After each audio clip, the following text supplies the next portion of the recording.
to the Kenya Women Teachers Association calling for an immediate halt and compensation. The group terms the reductions unlawful, alleging they point to a broader scheme that undermines labor rights and weakens established unions.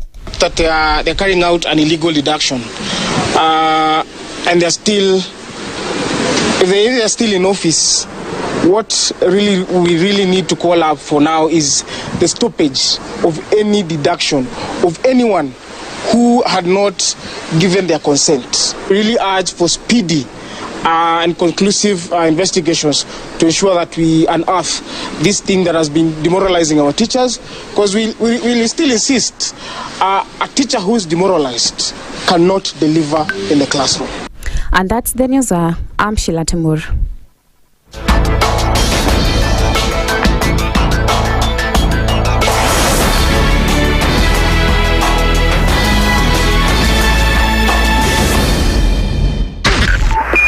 .5 SpiceFM, Kisumu. Broadcasting worldwide, SpiceFM. The following takes place from 6 a.m. to 10 a.m. every weekday on SpiceFM. One of the things that are ailing our country is negative ethnicity. You find you as a state officer, instead of thinking as a Kenyan, you think like a tribal person. Let me tell you something. The biggest problem we have had in this country is a leadership deficit. There is nothing that you are going to do in the process of change if you are not a risk taker. So you really have to pursue your vision to a logical conclusion and even be ready to step on people's toes. When it comes to the economy, you can run away with it. They say statistics are like bikinis. They reveal a lot, but they conceal the vitals. And so government people would throw statistics at you and tell you they're revealing a lot of information to you, but it's really concealing the real vitals. We need to get out of that, because when we want to grow our democracy, one basic thing that really requires to be understood by the political class, by all of us, is institutions are critical. This is the Situation Room, the only way to start your day. Good morning, and I love your show. Thank you. Having come from a Kikuyu radio background, I migrated to Spice because of the content. I was born in a slum, but somehow I got a break in life. So sometimes when you see the sweating coming out because of the passion and whatever it is, behind the noise, there are people, and we share the same umbilical cord. It shouldn't be like that. I am so disappointed. We used to tell Honorable Raila Amolo Odinga that he's doing politics of conmanship, and even President Uhuru Kenyatta, serikali hii ndio iko na conmanship ya hali ya juu. You cannot promise people that will reduce tax, then you double. In politics, there is the issue of trust. For you to turn around and then stab the same people who gave you that trust, there is no other level of dishonesty. Imabo, utaona dunia tu. The Situation Room, Kenya's biggest conversation. The following takes place from 6 a.m. to 10 a.m. every weekday on SpiceFM. Every time he kept on saying he wants a vibrant opposition. How does it make sense that public money has been used for everything and then they dare to sell it back to you? Why are they not giving them for free? That's how broken we are. That's how broken we are. They're being sent home now for fees. They're going to fail to prepare. We are compromising the futures of these children. This is the Situation Room, the only way to start your day. The following takes place from 6 a.m. to 10 a.m. every weekday on SpiceFM. Parliament has got powers. Let me break it down. The National Assembly can initiate an impeachment of the president. This same National Assembly. Yes. That's our constitution. Because this is just a continuation of the previous administration, which Ruto was part of. President Uhuru himself openly said that we're losing 2 billion daily. Daily. I mean, come on. Are you saying that we don't have a central bank? If we look at Kenya, both public-private sector, that figure is ranging between 30 to 40%, right? I think it's clear that the government of Kenya is living beyond its means. This is the Situation Room, the only way to start your day.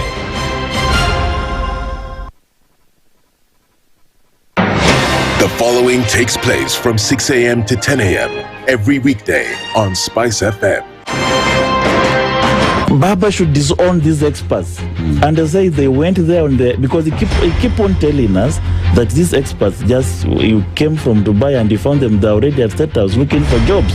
Government has to has to introduce austerity measures. It's something that this government and the previous ones have not been able to do in this country. We've talked about it so many times. And really, I think you have seen the modus operandi of William Samoei Ruto since he came in. It's just showbiz. This is the Situation Room, the only way to start your day. The following takes place from 6 a.m. to 10 a.m. every weekday on Spice FM. Members of parliament, they go to State House, they're just promised they get given tea, mandazi, and 100,000. That's not development. External borrowing, 589 billion. Are we on the same page? What did Parliament pass? If anything happened to our president today, God forbid, that man would become president. Na ndio alilenga hizo stories za Shakahola. The real thing is our constitution has only one person who is accountable to us.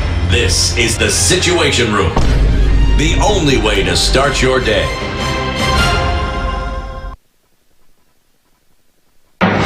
The following takes place from 6 a.m. to 10 a.m. every weekday on Spice FM. I am also a publicly elected official. Okay. My salary is paid by your taxes. Yes. So if you need me to answer questions, we will not run away from you. Asante We will always be here. The government itself is engaging in corrupt practices. That the government itself deliberately schemes to influence through bribery members of parliament. You pay for a passport online. Alafu you're told there are no booklets. I rebuke matters corruption because corruption has brought this country to its knees. This is the Situation Room, the only way to start your day. The following takes place from 6 a.m. to 10 a.m. every weekday on Spice FM. SRC's mandate is constitutional. It's not an advice. It's actually something. Mature, intelligent talk every morning. Spice up yourself. Mornings done right. 94.4 Spice FM, Nairobi. And welcome to Kenya's biggest conversation, The Situation Room. Today being the 17th day of April, the year of the Lord 2026. Karibu sana. We are here to ensure that the conversations continue. Remember, it's all about conversations. It's not interviews. We're here to talk with each other to understand where the country is at, what we need to change, and also just make you feel good. Because remember, it is Spice FM making everything spicy in one way or the other. In studio with me today, things have changed a little bit. Tuko na Josphat Kamanya, who's a political analyst. Guest host niaje? Loving the scarf, sir. Loving the scarf. As well as Obed's Oriku, also known as Oryx. Good morning, people. Governance and policy analyst. Karibuni sana. I also want to say good morning to everybody who makes the wheels turn in here. Evelyn, asante sana for making things turn. Asante sana. We have Joyline, Barasa as well. We have Derek and Berur. We have Mutanu on the other side, and everybody else pretty much who makes these happen. The news team who make sure that we have the news on time, that they bring us that which is latest. And we want to welcome everybody who's listening in on our socials. That is, we're also streaming live on YouTube, on X, on Twitter for those who would want to know. Twitter is also X, on Instagram, as well as on our app, SpiceFM app. You can download that on our app store, on App Store or on Google Play, and you're able to be with us wherever it is that you are, including those who are joining us from KTN. Karibuni sana, because like we keep on saying, this is one big house, home of Kenya's biggest conversation, Kenya's bold newspaper. Everything under this roof is always bold, eh? But now, that notwithstanding, we have conversations that will be happening at 7 a.m. We will be having a weekend review segment. We will be looking at Frederick Okango, who is the strategic advisor, and Kamanya, a NEC member, Wiper Party. We're looking at fuel hikes, zoning, and wooing voters. So we talk about fuel hikes. That happened. Where do we find ourselves? There are those who are saying ilipunguzwa. Kuna wale wanasema haijapunguzwa because it is a decrease within an increase. So it's still an increase. Nothing really. It's still an increase, right? Stole from you and then they're telling you. Shikai kidogo, exactly. That's still known as theft. And at 8 a.m., we will be having a conversation with Hafid Mohammed, who is a youth advocate, and Peter Gitar, who is a governance and policy expert, talking about the youth perspective, youth voice in governance. In all that happens, there has to be the aspect of the youth, because youth belong to one of the disenfranchised communities pretty much in the Kenyan leadership structure. So then what's their voice, even as we see what happens, what's happening in the country. And at 9 a.m., it's all about health. Liver disease in Kenya and the hidden epidemic. Dr. Christopher Opio is a gastroenterologist and hepatologist at Aga Khan University Hospital. Umesikia nimesema gastroenterologist. Gastroenterologist and hepatologist. They will have to tell us what all those things mean. What all those things mean and I've had list. You have list. So we're going to hear so there is gastro and hepa. Yes. And hepa, right? And Ann Loco is a liver transplant recipient at LeadTech, right? So she'll also be telling us her experience on that. What's her story behind the transplant that happened? Those are the conversations that we will be having the whole day today. Now, I want us to go say good morning to those who are listening to us. But before that, let's look at the proverb. Let's go Djibouti. When you hear Djibouti, recently, what happened? Kamanya. Tulikuwa na elections. Yes, kulikuwa na elections. Alafu? What happened? They elected the president for the 6th time. Nothing new. That's the common thing in Africa. Nothing new. It continues. It continues. Another great thing is it's a very small country, actually. 1.1 million people as the population, you know, former colony of France.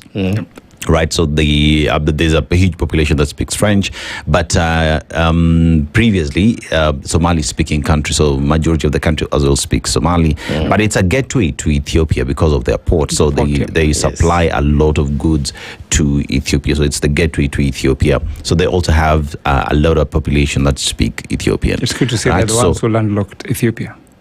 Oh, that's according to you. So, but so now all these people come together to form the country that we know today as Djibouti. Now, the proverb that we have today, right, pretty much touches, we've touched several proverbs this morning. Now, a person who has traveled has no eyes.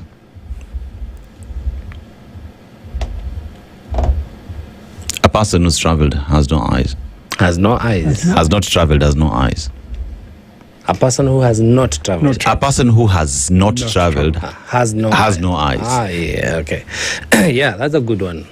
You know, to go is to see. You know, the way people like to put it. Yeah. So the more you travel, the more you see a lot. If you haven't traveled, it might mean that, you know, you remain constrained to what you have always been exposed to. Yeah. But to go is to see. To travel is to have your perspective widen up. You know, you get to learn more. You get exposed. You get to see a lot. You know, that's why we say, you know, just go and figure out what the world is. Yeah. Because you cannot do that from the point where you have always been. So to go is to see. If you don't go, your eyes won't open up. It's not just about the eyes, about the mind, the whole perspective, perception about life. True. So yeah, to go is to see. Oryx. It's more or less the same thing. Just the same way you say, you know, you think your mom is the best cook until you test some other culinary expertise. Exactly. So clearly, it's about perspective and, you know, increasing your capacity to understand different things and to see a world that is not what you're used to. Yeah. If you live in a pond, you think it's the biggest place to be until you go into an ocean and you realize it's bigger. Yeah. You know, for me, it's simple. I'll relate it to a certain saying that is there. If you want to get married, get out there. Let people see you. Oh, death. Well, Umekaa kwa nyumba mama yako and you want to get married. Toka nje. Toka hapo. You know, it's really that simple. Ingia soko. Ingia soko. Lakini si chafu.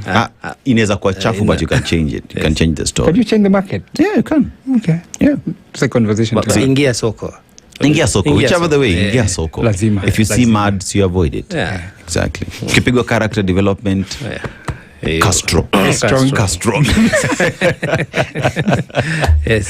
Yeah, so those are, it will be interesting to see, to hear some of the interpretations that we'll be getting from our guest this morning. In the meantime, Laban Motaroki, good morning. Tuned. Are you tuned? Karibu sana. Carrier Peter, good morning from Mombasa. Choose yourself even when it hurts. People will walk in and out of your life like seasons, but you must remain strong enough to stand when they are gone. I agree. That's so true. 100%. I agree. That's true. 100%. That's true.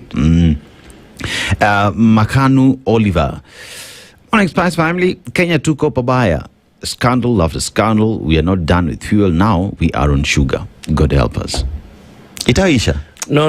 We need to exhaust the list. So there is more to come. That's what I'm saying. There's more to come. There's more to come. There's a list of scandals to come. It's done. We're done with fuel. Now with We're sugar. not done with fuel. No, we haven't got to the we bottom have of it. launched the sugar. Let me tell you, we were having a discussion here with an engineer in the petroleum sector. Obath. So he just So he was just creating different scenario on what is happening on in the world pretty much right now.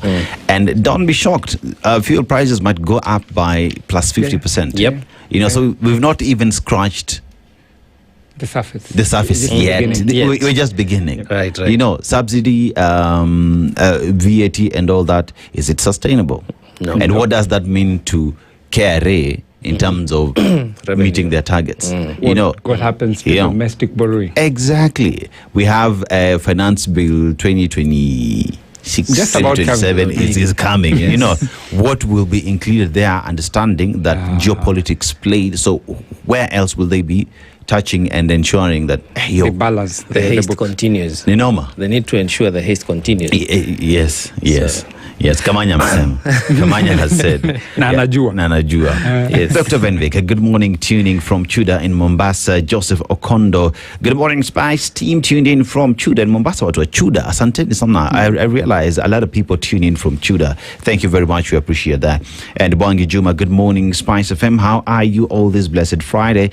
To the enemy of our income and pay slips, let's meet in August 2027. Do you know the enemy? That's a date. That's a date. That's a date. The 10th of August. And it is 68 weeks away. We are very on it. I love how you keep countdown. the countdown. Yeah. So to the enemy, 68 weeks. Lazima ende. Lazima. Okay. What wanasema kukadi? We just confirmed yesterday. Osido yuko kadi. Millennials. Yeah. He says amekuwa kadi. He went to check and realized something happened. So that also speaks to IEBC and what they're doing in the register. Wow. And I think we did speak about it at some point. Yeah. It's about communication and telling people what's going on. But then you can't be in, then you're out sometime. Something is being planned. Exactly. Yeah. I think we need to nip that. We need to talk about it more. But everybody, verify. You know, the same thing the Germans say, trust but verify. Trust. So here we don't trust. We simply verify. Verify your registration details. It's the most important thing you can do for yourself, for your country, to deal with the enemy. Kila mtu akue kadi. Okay. Eric Obed, good morning, guys. Good morning to you. Hello, Aseto. Have we created a working, effective disasters management system? To now claim we want to put up a nuclear energy plant if we can't deal with floods and landslide. What if the worst happens? That's according to Leo. Good question. Chernobyl. Good question. Yeah, another Chernobyl, perhaps. You know, so it's a good question for proponents or the government when it wants to set this up. Let it be a complete and holistic conversation on how we will secure. We don't facility. We don't do shortcuts as we always do. Do what is supposed to be done and invest properly. There's a big risk. And as of now, our demand does not demand that we have a nuclear plant. We still have geothermal, and then we can explore many other options. But even our demand as of now, we don't need nuclear yet, vis-a-vis now the consequences. But you see, one would argue that if you have enough power, then investors would come in easily because they know you can sustain the pressure. At these fuel prices. Since now we are going electric, that's what we want. We're going electric. But Geothermal, there's much more to actually achieve. There's solar that we need to take care of. There's so much of it that we are flying and we can take advantage of it before we get nuclear. I think what you're hearing is let's have a holistic conversation on what we need, right? Yeah. So let's explore resources that we do have, take advantage of them, so that even when need be that we're going nuclear, let it not be that we have somewhere in Molo where we've not explored geothermal. And I hear there are other areas as well across the country where we can get geo. I agree. So let's go to David Mangera. Good morning, Spice FM. Good morning to you, Young Jedi. Good morning, gents from Thika. Last one for the week. Yes, exactly. They hoarded fuel, procured some illegally, caught with 500 million shillings in their accounts, got fake arrested, released on bail, and resigned. Mcheso wa tauni huu.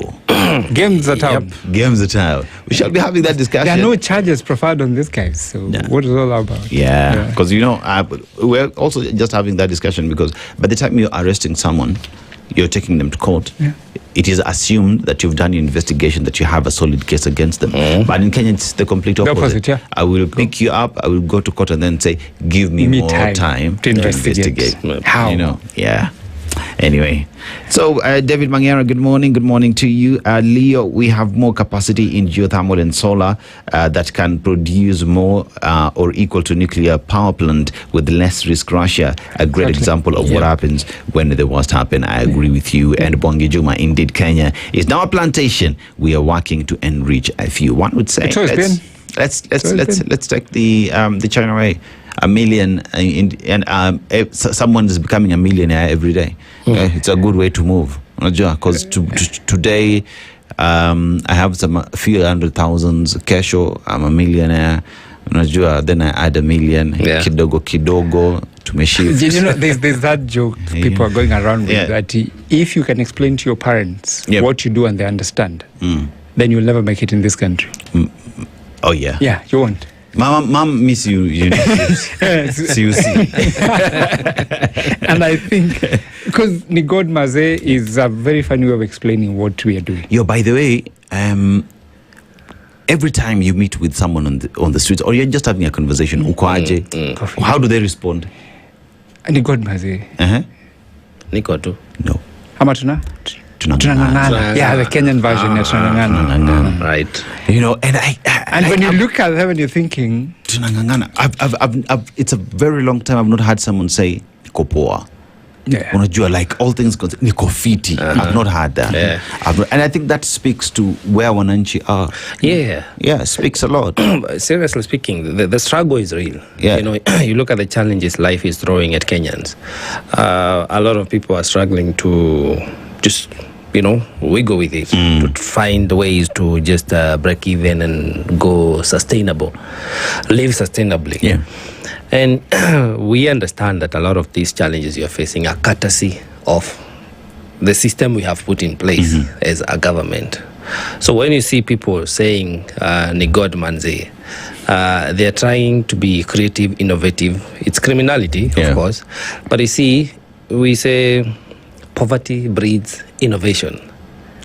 Tough times, actually. You get? So the more you see rampant criminality happening anywhere in the world, there is serious struggle happening. There is serious poverty happening. And that's where the country is. That's where the country is. So we need a renaissance, actually. True. We need a renaissance. So, Caroline Nyambura says, good morning, everybody. Nawapenda sana, wishing you a blessed day. Tunakupenda sana and have a beautiful baby girl. Drift Stations, good morning, big team. Happy Friday. Now, from health and education systems, Angoa, failure, to fuel and now sugar. When does it end? When do we say enough is enough?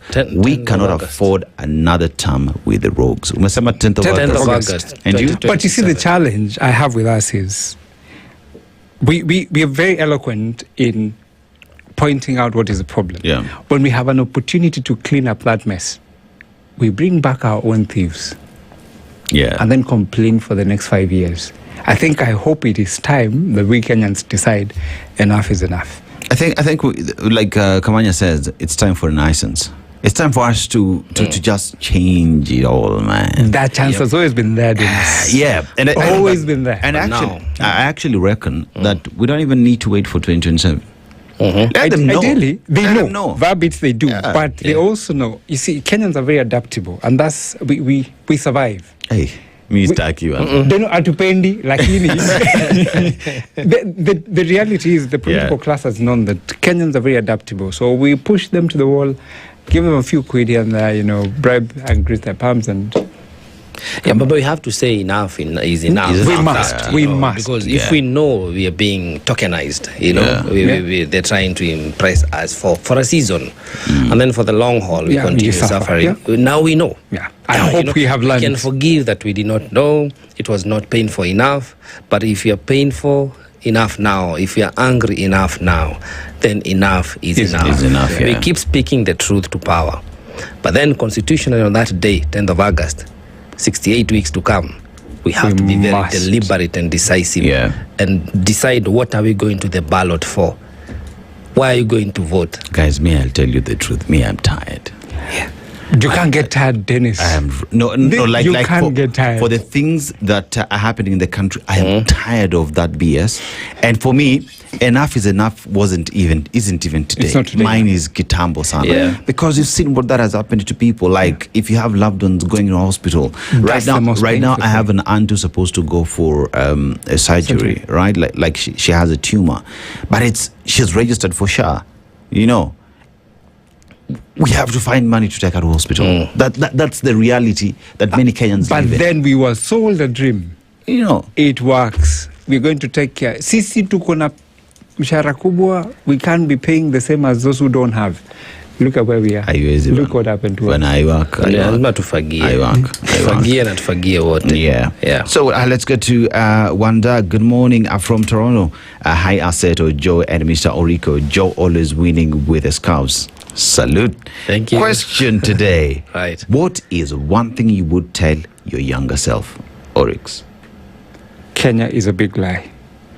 Go for it. Me? Japan. It's a saying that my high school principal used to say. Is called Mr. Ruri. So Mr. Ruri would say, when you say Japan, is like when you're holding that pole. Right? That pole, you want to whatever. It's heavy and everything, but you're holding onto it with the hope that you will throw it to the farthest and win that race. Alternatively, in Japan, so when you're using massive transport, public transport, you will always have that pole because, so you're Japan. So that means keep on keeping on. So that's what I'm going to tell my younger self, Japan. Yeah. Kenya's a big lie for me. So drift sessions. We've gone through drift sessions. Rashid, a very good morning, Tim Spice. A very good morning to you, Mingo Ale. I think ni hivyo. Salimikeni sana majamaa. Big hey to Kamanya. He is my friend. Mingo here. Mingo. Tumesalimika. Mingo there. And good morning to you too. Red Fire. Good morning, Aseto, Joe, and Obed. Happy Friday to you too. Young Jedi is also asking, Deno, Nasi wambi princess tumemiss yeye sana. Be deadly waiting to see princess. If she's one of a certain banana bread. Miss tena kidogo akifeel she's having fun when she is. Ndu is having fun. Yes. I'll not lie to you. You saw something she said about trees in the city. Yeah, trees in the city. And I think she was just communicating exactly. Like expressway Ebu come just see what you're doing on this side of the and it looks really beautiful. Very nice. Looks really beautiful. Loved it. Yeah, she's having a good time. I saw her with the babies in the village. Was it the honey thing? Yes. Yeah. Have you ever? Who has harvested honey here? No, I dread those things. I haven't until I was stung. But I've seen it happen. You've seen it happen. Closely, yes. I have seen that happen as well. Have I been close to it? No. Would you want to be close from to a distance? That's the best way. That's the best way. From a distance, Learn from other people's bad experiences. Yeah, but I would tell you, Ian Kitanyi comes from Baringo, so he says like that for him is a normal occurrence. Yeah, wow. We're having that talk. It's a do-it-yourself thing. It's a DIY. It's a DIY. Yeah. So he's a bee whisperer. Oh, does he? Hi, Mama B. Please, I'm here to take your juice, but just let me do it. Just a bit. Mother Queen, please take a break. So we have young Jedi as well. Miss Ndu is back on Monday, so yes, you guys be ready. But she's good. She's having fun. I'm pretty sure now she's having a difficult time of starting to pack, not to pack. You know, you need to start packing early because she went with the minions, so she needs to make sure that everything is together. Everything is together. In the house, the shoes can be found. Fit in the suitcase. Yes, it's a process. Yes, and then unajua pia your suitcase itakuwa nzito. Yes, so we need to start finding out. We don't want to burden her. No, we don't want to burden her. So a few dollars here and there, so that she can come with the extra 2 suitcases because Ndu, you know what? Ndu, you know how we do. We are light on our asking. We are very light on our asking. Rashid, Juma Karim to all my fellow Muslims, brothers and sisters. Kisumu Nyahera Dagochiro, Rashid Huma tuned. Juma Mubarak to you, brother. And Smokey MC Bandit, morning. Don't know how good it is. Lakini, it's a morning greeting to the gents. You know, fact that you're here. MC Bandit, fact that you're here, we celebrate. We say thanks. Give thanks. That's nice. We give thanks. Adam Tuflani, Josphat wetu. Injili ya safina itafika ground lean. Iko imeng'oa nanga. Your belly imeng'oa nanga. Your belly imeng'oa nanga. Margaret Gadahuni, a person who keeps asking mimi si wazimu, amesema nduthi utumia mafuta. Be careful what you wish for sometimes. You will get it. Nduthi utumia mafuta. You know, actually, a plane is closer to using mafuta. No, they use paraffin. They use paraffin, than nduthi. And for a reason, because it's stable, and it allows you to be able to use it the way planes use it. But sanduthi tulifika wapi? Siku gani? Let's move on.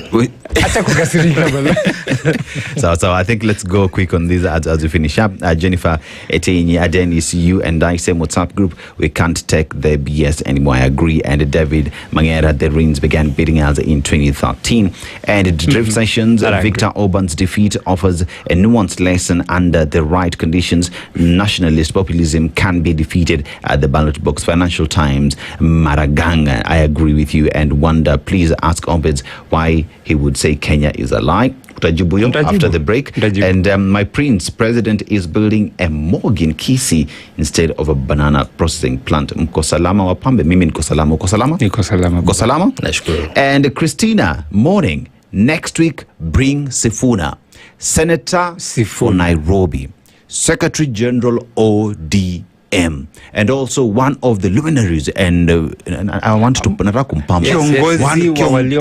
kiongozi walio katika bunge la seneti, and also the leader of Linda Wananchi. Please kuja Linda Wananchi from the hot seat. Sifuna, habari imefika. And on that, we take a short commercial break. We'll be back with much more as we go through the weather and traffic.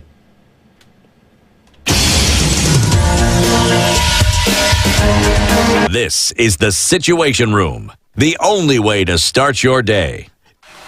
The weather with SpiceFM. The weather this morning in Nairobi, partly sunny at 16 degrees, high of 23 and low of 16. That actually just changed. It is cloudy at 17 degrees, high of 23 and lows of 16. Amazing what technology can do. We go to Malindi. It is partly sunny at 26, high of 31 and low of 26. In Njeri, cloudy at 16 degrees, high of 21 and low of 15 degrees. Across the board, we go to Dar es Salaam, Tanzania, partly sunny, 24, high of 30 and low of 24. When we go to Lagos in Nigeria, that is Ndu's home city. It is clear skies at 27 degrees, high of 32 and low of 27. In Johannesburg, South Africa, mostly cloudy at 15 degrees, high of 19 and low of 13. In New York, it's partly cloudy at 24 degrees, high of 30 and low of 21. In China, mostly cloudy at 17 degrees, high of 22 and low of 12. That is the weather. These are good morning. Chilled Spice.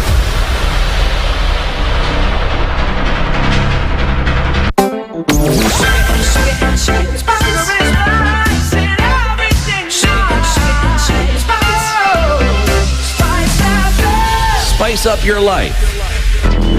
Traffic. Let's look at the roads this morning. We start from Eastern Bypass, and Eastern Bypass is getting busy at the moment as you head towards Utawala's Naivas Supermarket, there towards Jomo Kenyatta International Airport, and that junction towards Ibarra Mall is busy as we speak at the moment. But you go to around Thika Road, nothing much that is happening, but traffic is piling up closer to KCA University at the Pangani underpass. There's traffic that is piling up. If you talk about Jogoo Road from Manyanja Road, a little bit of traffic as you go forward towards Makongeni, Landis Road, there's traffic, but that would be understandable because of two installations. So we have the Masaku bus station as well as Red Louis bus station and Ukulima that would see a lot of traffic piling on that end. But we go to Ngong Road, nothing much is happening there other than a little bit of traffic around Prestige Junction there. You go to, yes, that is Ngong Road, but there is traffic as well around Nairobi Funeral Home. But on Southern Bypass, nothing much is happening. Traffic is flowing, and Westlands, it is flowing other than when you're getting towards the Museum Hill roundabout there. There's no roundabout there anymore, but here around Museum Hill Junction there's a little bit of traffic that is piling up. That is the traffic this hour. Good morning. Watu wa Kiambu mpo, msiende mbali kutafuta specialist. Are you suffering from skin, nail or hair related problems and need to see a specialist? Have you been seeing a general doctor and need to consult a specialist for a second opinion? A dermatologist from Aga Khan University Hospital will hold a one-day clinic in Kiambu town at their clinic located in Standard Chartered Building, Kiambu Road on Saturday, April 11th, 2026 from 9 a.m. to 3:30 p.m. Book your appointment today and get the care you need closer home in Kiambu town. Don't wait for symptoms to worsen. Consultation fee is 4,100 shillings. Call 0711 092 569 to book your spot.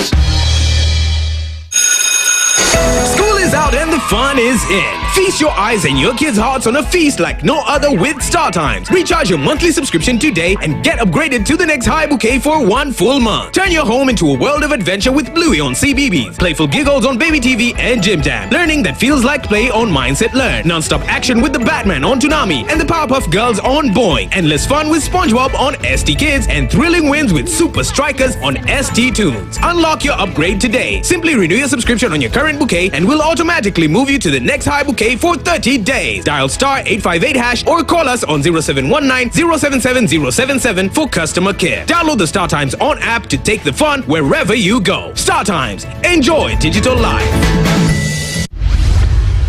Mature, intelligent talk every morning. Spice up yourself. Mornings done right.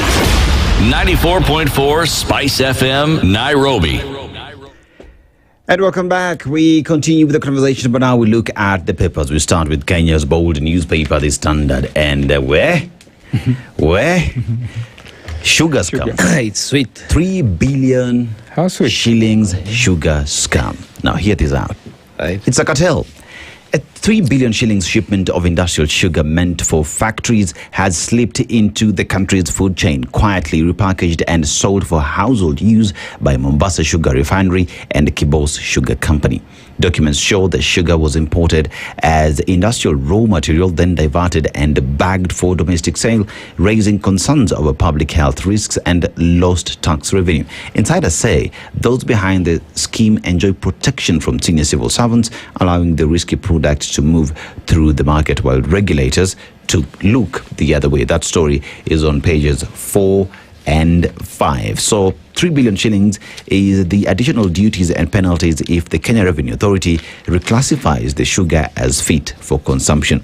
And individuals on that who are involved, Bire Chatte, we have Raju Chatte and Jasprit Chatte. So the common denominator there is Chatte. So these individuals seem to be a family. So we talk about Bire Chatte, Raju Chatte, Jasprit Chatte, what any family. Okay? Yep.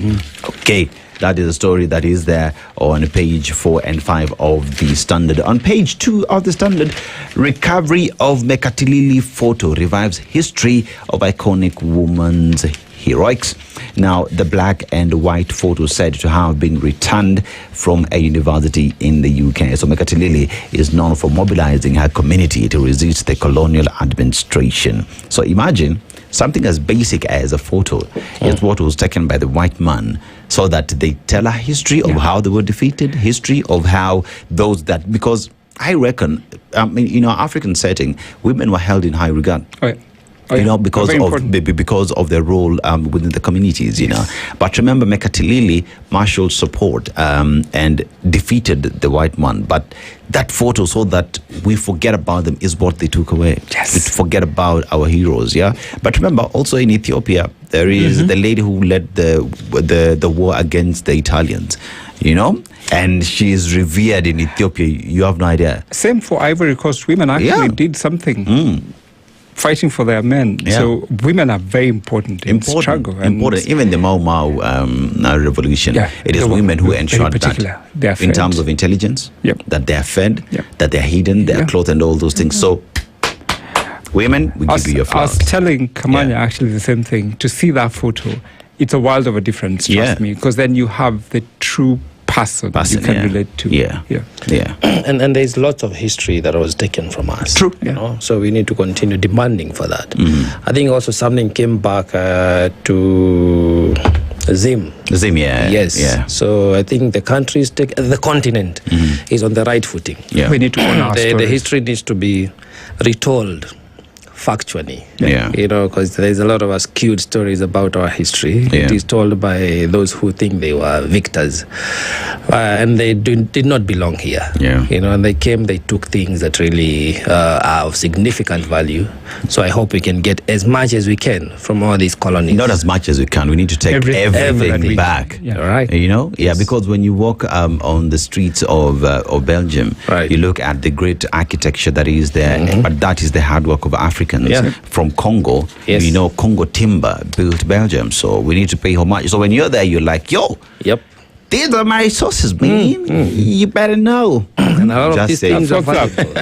You look at the crown. I think the queen. It belongs to South Africa. You take that back. It would shake up the economy in a good way. We could have that and say, we donated these to them, but it's in our museum right here, so they can donate their security to protect it. But because we don't want to spend on security. On the way back, we don't want to spend on that security, but it belongs to us. It belongs to us. You know what I mean? I hear you. Exactly. I got you. So, woman who conned a job seeker sentenced to 2 years in prison, and a teacher killed in a long-running dispute over land. I just don't get it, man. We need to find the attachment that we as Kenyans have to land is understandable, but where we are so attached to land that we're killing each other over just sitting down and having a discussion and agreeing on the same is something we'll never understand. I was supposed to explain myself why I said Kenya is a lie, and it speaks to some of those things. It's the value system that we've put and the things we believe in. This country has much to be able to achieve and the capacity of our people, but we are always on potential. Kenya is a country that can do much more, but we are always potentially. So it doesn't help. Also land is very emotive. And you realize a lot of the land disputes, because there are many. There are many. Anywhere you go, I happen to be privy to such cases, so I know they exist almost in millions. Matters to do with either inheritance, division of whatever properties, but mainly land takes precedent in the leading cause of family dysfunction. There's a lot of disintegration in our families, in our society, because of land. Because of land. And what is significant to note is that it is inherited land mostly. This is what people fight over. So we need to understand that it is ancestral. And as the courts are trying to persuade people, seek mediation, alternative dispute resolution mechanisms. You don't have to go to court, because when you take your brother, your sister, your grandmother, your auntie, your stepmother, your stepfather to court over land, these relations are never mended. Tell you what, it's a capital resource. I think people think when you own that, then there's much more. But there's a question we always ask people: the land you're fighting over, none of you bought it. It belonged to your father, who was given by your grandfather. You understand? So the sense of entitlement and ownership is what kills the families. The family. So we need to understand it's a resource that was meant for the family from origin. So kindly, the least you can do, pass it on. Pass it on. Work hard, get what you can. Add value. Add value. So we are socialists, that's the conversation. but we live in a to- capitalist space. So that probably is the best explanation. Do for you me as to reckon why. that problems with land is a recent problem? Because I was watching a certain documentary the other day of an individual, a Luo man who bought land in Masai land. And this guy says when he went there, he sat down with the community, the Maasai community, the elders of the community, introduced himself to them, what he wants to do with the land, and they sat there. They went through the rituals and everything. You know, they slaughtered a goat and they had a good time. That man has integrated with the family, with the community so much that sometimes over the weekend, he goes and tells those Maasai men, yeah, today I just want to walk around. And those guys are like, oh, so you guys, you drive all the way to Sijuwe to go see elephants. You just come to this. Just and do the Yango Mafuta, let me take you. And as they go, that guy's just like, no name go. You know, you know. When you go to the park, so I reckon that in our traditional African societies, we had a way of handling these things among ourselves. Yes. But in the advent of colonialism, because remember when the white man came, land is what they took, is what they took, right? And there was a new way of looking at land as a thing of value and a communal resource for everybody. So I think it is a recent phenomenon that if we want solutions, if we just retrace our footsteps and see how we handle them, we're good. Land has always been something that benefits the society more. It's not about the individuals. And as you say, we are more socialist, but the element of capitalism has come in and you have to survive. So somebody thinks, I can make much more from having my own property. And when you do that, it's why people are killing each other. Anyway, so we have Mira or the lab. Judge orders DNA retest in unusual paternity battle. Huyu anafanana na Aseto, masikio ni yake, pua ni yake. You know, hata mguu imejikunja kama yake. I'm not saying yangu imejikunja, I'm just saying. Those are some examples that are given out there. You know, but for some reason, when you have now the paternity battles in court, you know, whenever there is separation, now one would say, hata kama anafanana na mimi, and I'm not denying that you and I had a thing, right? I just want to be sure. We should have a story one day. It's a very personal thing. I know. Okay. I know. Yeah, we need that. It's important. Let me tell you, it's very important that don't be cowed sometimes to do things. It's good to confirm. It's good to confirm. Trust, but verify. Okay. Well, when that day comes, stories. Let's do a podcast. We should trust me. All right. Something you love. All right. So let's. So on page 4 is that story on the sugar scandal, and on page 5, experts warn Ruto's roadside directive on fuel cut illegal. Because if the president can stand on top, because I saw CS former governor Nakuru Lee saying that that declaration was made, but it was for the interest of the country. You know, the interest of the country is important, but the law is the law. You can't put aside the law. You can't put aside the law because it is for the interest of the country. Because remember, what made that what made VAT to go up is because the law was amended. In Parliament.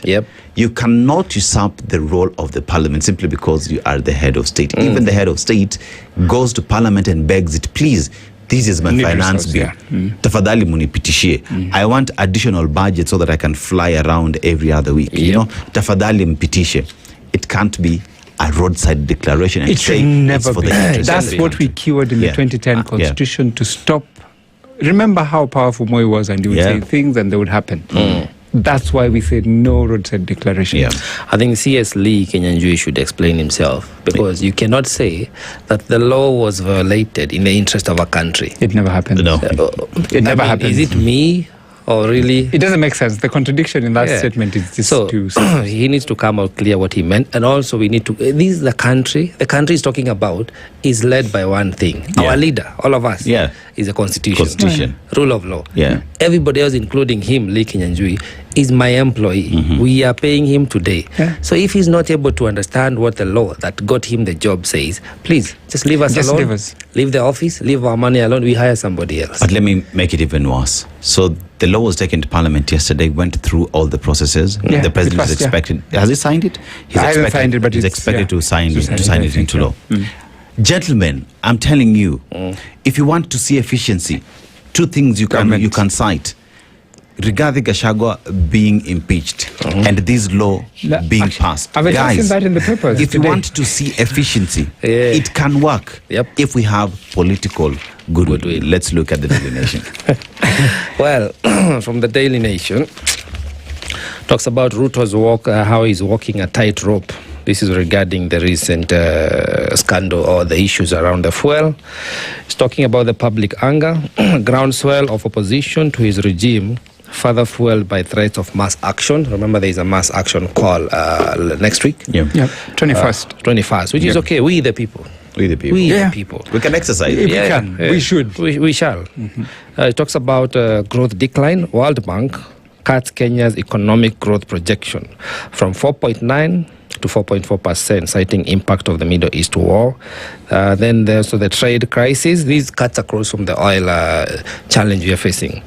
There's a disruption of imports, fuel and fertilizer, and also on exports, which is meat and flowers, which is we take out.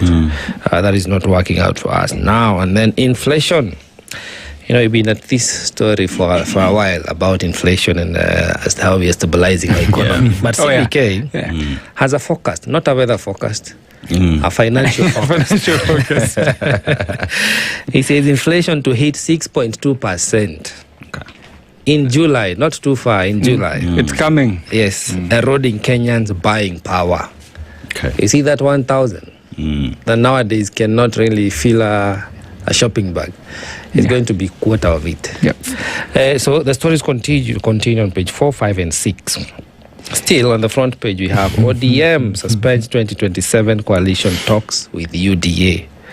A highly charged meeting by the ODM's top decision-making organ has suspended coalition talks with President William Ruto's UDA. The nation can now reveal.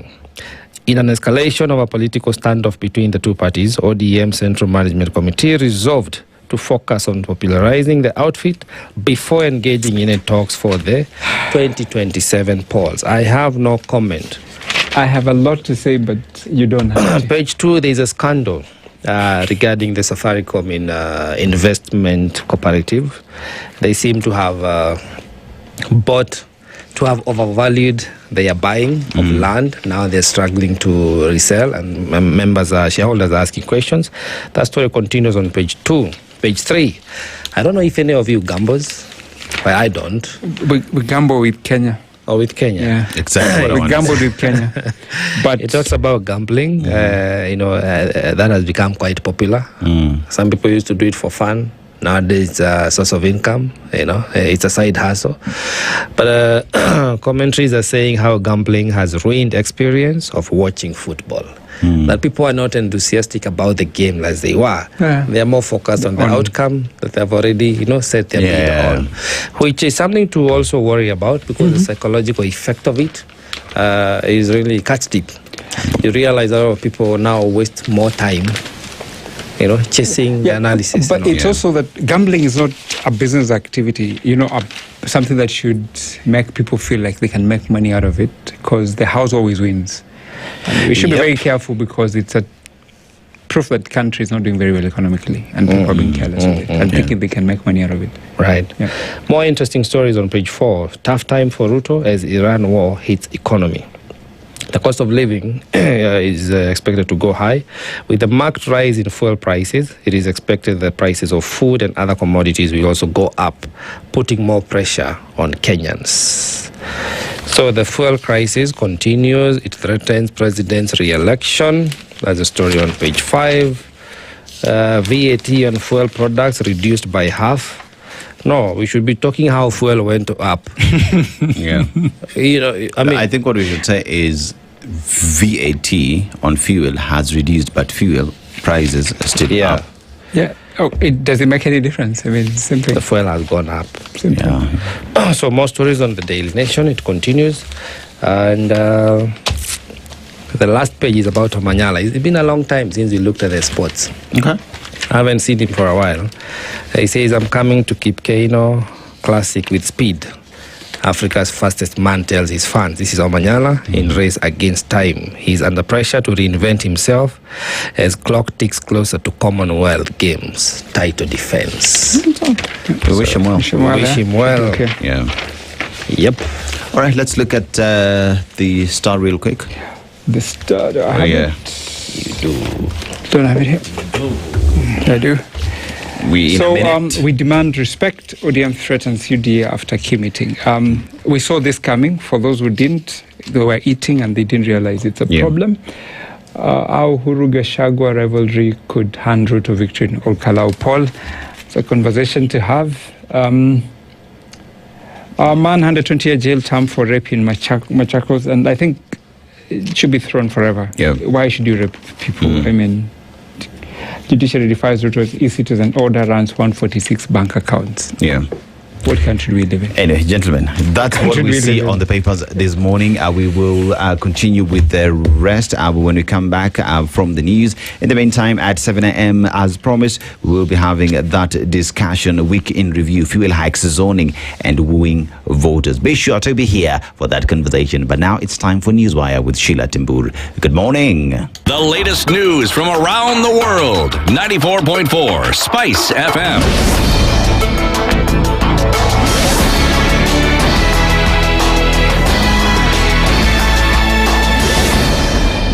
Good morning. This is the Newswire.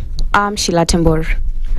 The National Assembly approved an emergency value-added tax amendment bill 2026, lowering VAT on fuel from 16% to 8% following President William Ruto's announcement aimed at cushioning consumers from rising global fuel prices, including pressures linked to the Iran conflict. During yesterday's sittings, some MPs called for additional measures to further ease the cost of living for Kenyans. The current law also limits the Treasury CS authority to reduce fuel prices by a maximum of 25%. As members of that opinion say aye. This move, Honorable Speaker, is not just about reduction of the fuel cost, but we are actually saving our economy because fuel, the effect and impact on fuel goes along many other sectors. Unajua kuna wengine, Mheshimiwa Spika, wakati maongeo kama hii ambao tunaongea kuhusu kupunguza gharama ya bei ya mafuta hawakuji katika bunge, Mheshimiwa Spika. That reduction of VAT by beyond 25% needs the House's approval. We all live in this country. I don't think there is any stranger in Jerusalem here. The fixed premium fluctuates month by month basis, and that is why fuel is cheaper in Rwanda, Uganda, and Tanzania. In Kenya, it has been fixed at $110 per ton. When the contracts were signed, it was actually between 60 and 70. The IEBC is seeking additional funding to support the expansion of diaspora voting ahead of next year's general election. Speaking before the National Assembly Diaspora Affairs and Migrant Workers Committee, Acting CEO Ledama Sunkuli said plans to increase voting countries from 12 to 26 have stalled due to budget constraints, with voter education and registration yet to begin. The budget was not provided for the current year, but we are hoping that we are going to be given funds from July this year so that we start with voter education and we proceed to voter registration. Even when it becomes late and we are given towards the end, and that is why you realize that so far we have not been able to begin diaspora engagement because the funds usually come towards the later part of the budgeting cycle. Sunkuli added that delays in disbursing funds have slowed progress, casting doubt on the inclusion of the additional countries, and noted the Commission received 400 million shillings less than required, delaying preparations. If were possible, our target is get everybody on board. However, as we sit right now, because of those dynamics that we have mentioned, we are not sure that we get all of them. But we are proposing progress to 16 new countries. That is in addition to what we already have. We have requested for 500 million. However, we have been allocated 400 million. The Commission is also pushing for legal reforms to allow more flexible voter registration beyond embassies in a bid to increase participation among Kenyans abroad. And the High Court has ordered that the status quo be maintained in a case challenging the government proposed sale of a 15% stake in Safaricom pending the hearing of an application for conservatory orders.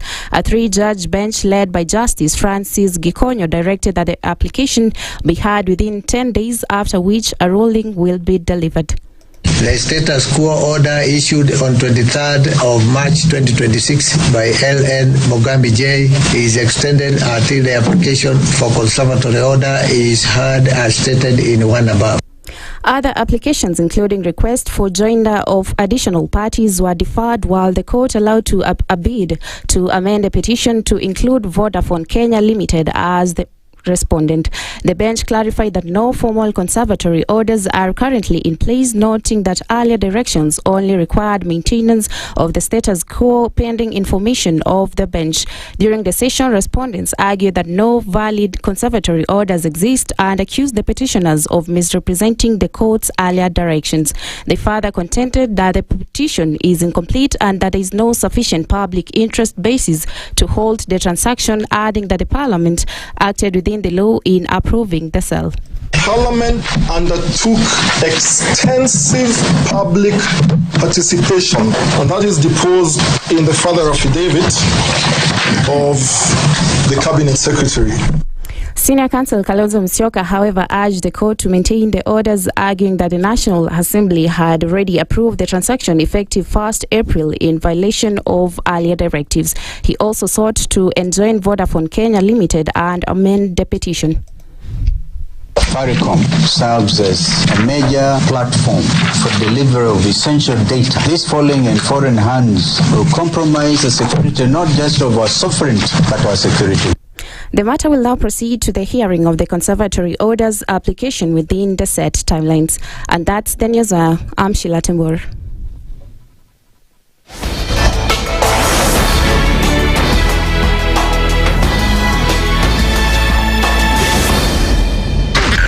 SpiceFM, Nakuru. The following takes place from 6 a.m. to 10 a.m. every weekday on SpiceFM. Parliament has got powers. Let me break it down. The National Assembly can initiate an impeachment of the president. This same and the National Senate, Assembly. Yes. That's our constitution. This is just a continuation of the previous administration, which Ruto was part of. President Uhuru himself openly said that we're losing 2 billion daily. Daily. I mean, come on. Are you saying that we don't have a central bank? If we look at Kenya, both public-private sector, that figure is ranging between 30 to 40%, right? I think it's clear that the government of Kenya is living beyond its means. This is the Situation Room, the only way to start your day.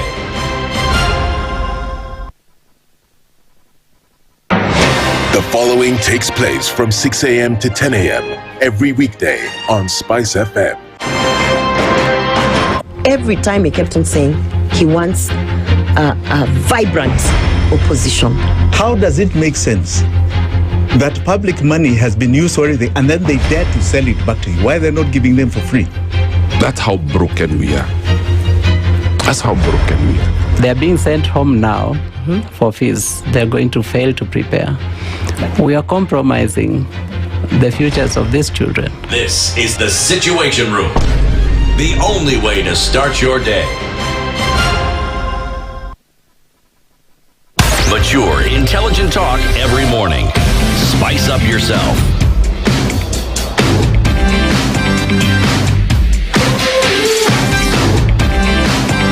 Mornings done right. 94.4 Spice FM, Nairobi.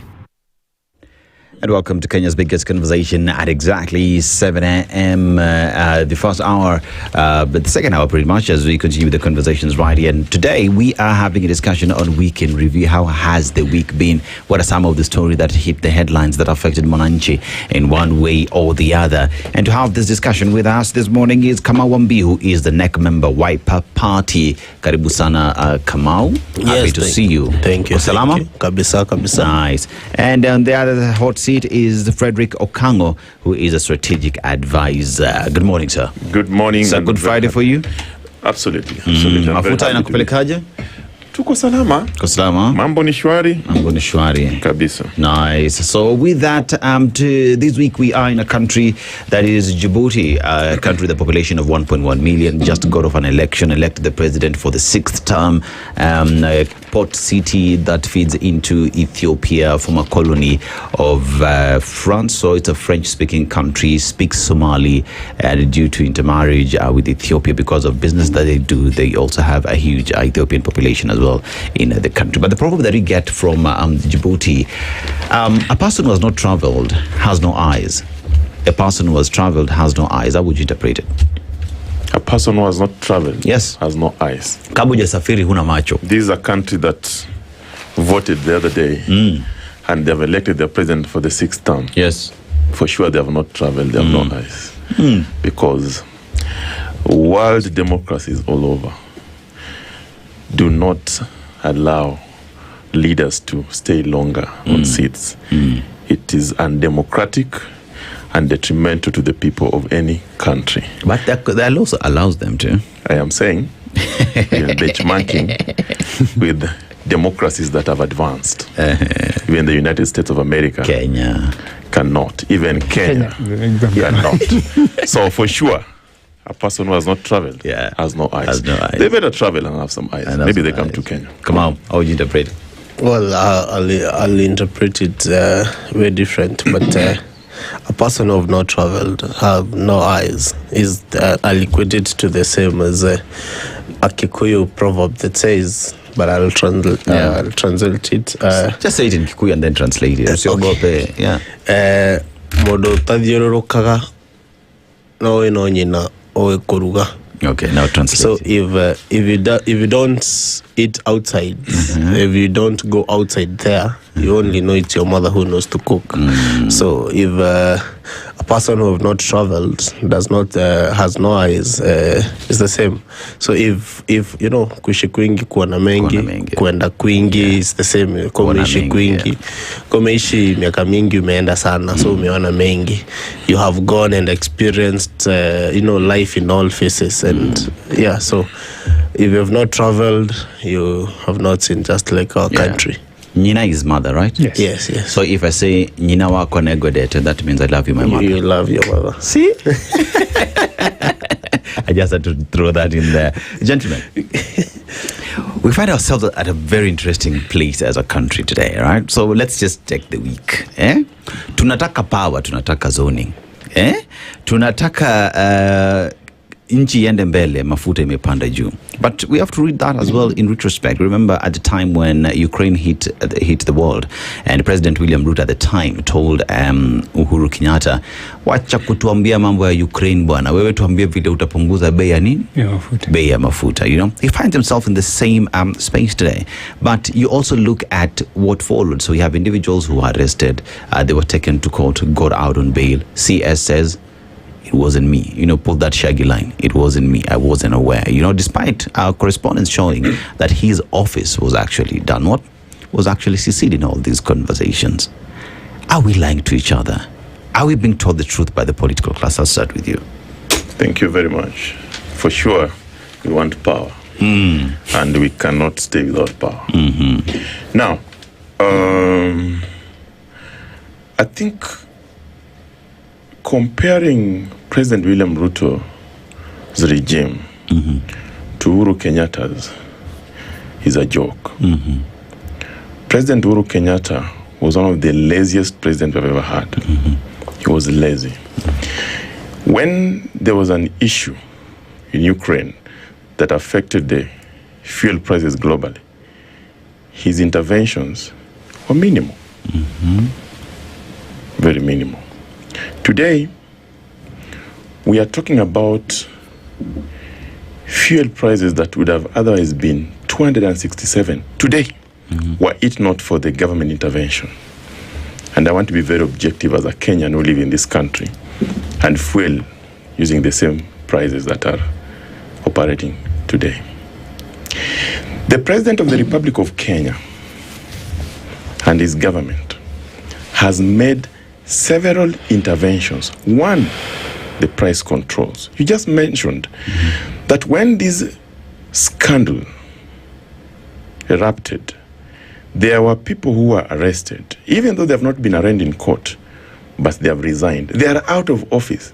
That is what is called Should the cabinet secretary resign? Should the cabinet secretary resign? No. Why? Because the investigations did not point at the cabinet secretary. Does the buck stop with the cabinet secretary? It doesn't. It doesn't. Because Why? the PS is the accounting office. I'm sure you're aware about that. Number two, the government has taken measures on what is called subsidies and VAT cuts.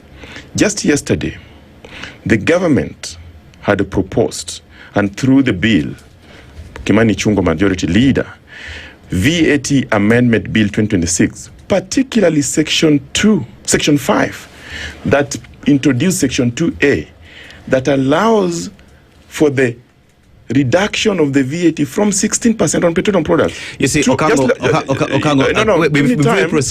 before you proceed, right? I think we have to be factual on. I'm very factual. We have to be factual, right? On the face, let's be honest with Kenyans this morning. We're talking about reduction of VAT from 16% to 8%. When President William Ruto got into office under the promise that I will lower the price of fuel when I get into power, the first thing he did was increase VAT from 8% to 16%. So can you allow me to proceed? Wait, chill, right? That is a fact that exists.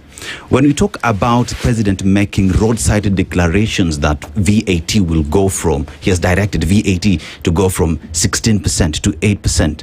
That is against the laws of the land because the president does not have that power. It is Parliament. It is Parliament that changes that law. The president does not have the power to give roadside declarations directing EPRA to lower VAT. That is the role of the Parliament, and president does not have that power. Now, listen, I agree with you. Yes. Absolutely. So do you agree that the president broke the law in making those statements? No, he did not. Okay. If you look at the amendment of Section 5 of the VAT Act, that amendment was done by Parliament, not president. But it was passed before it went to Parliament. We want Kenyans to understand. We have to be honest with each other because the VAT was for us implemented. To understand each other, Okango. This is a discussion, yes. And you invited me here I so invited that you. I can contribute I invited to this you, issue. But we must be honest and factual with Kenyans your as well. facts might not be the facts that Kenyans are looking for. And what I'm telling you... So you have told me... I have a question, Okango. Okay. VAT was lowered from 16% to 8%. By who? Before the matter was passed in Parliament. Do we agree? That's not true. That's not true. But the fuel reduction actually was effected before Parliament. True. So it's a fact. It was effected before Parliament. The members of Parliament are legislators. Government bills are sponsored by the majority leader. Now, the issue that you are raising is an issue that I've had people debate outside there. Initially, when the cabinet secretary lowered it from 16 to 13%, no one said anything. It's still against the law, sir. It's still against the law. Can you allow me to execute my point? Okay, go ahead. Yeah, I think I'm the guest, you're the host. Yes, and I have to correct you when you're wrong. You can't correct me. I can't correct you when you're wrong. Because you have not listened to my train of thought. Please go ahead. Thank you. These are issues that have been discussed. When Parliament went ahead and lowered the VAT from 16% on petroleum products to 8% is a welcome intervention.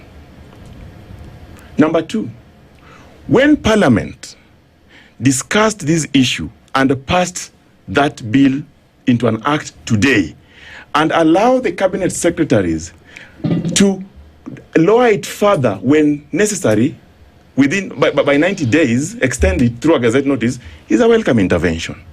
So when you want to accuse the president of going against the law, while the initiative in itself is meant to cushion you and many other Kenyans out there listening and watching at us, it is ridiculous. Is the law suggestion? Number two. Is the law suggestion to the president? That's why I said that we have had a very lazy president before, that instead of putting initiatives like these, pushed a subsidy that was having beneficiaries.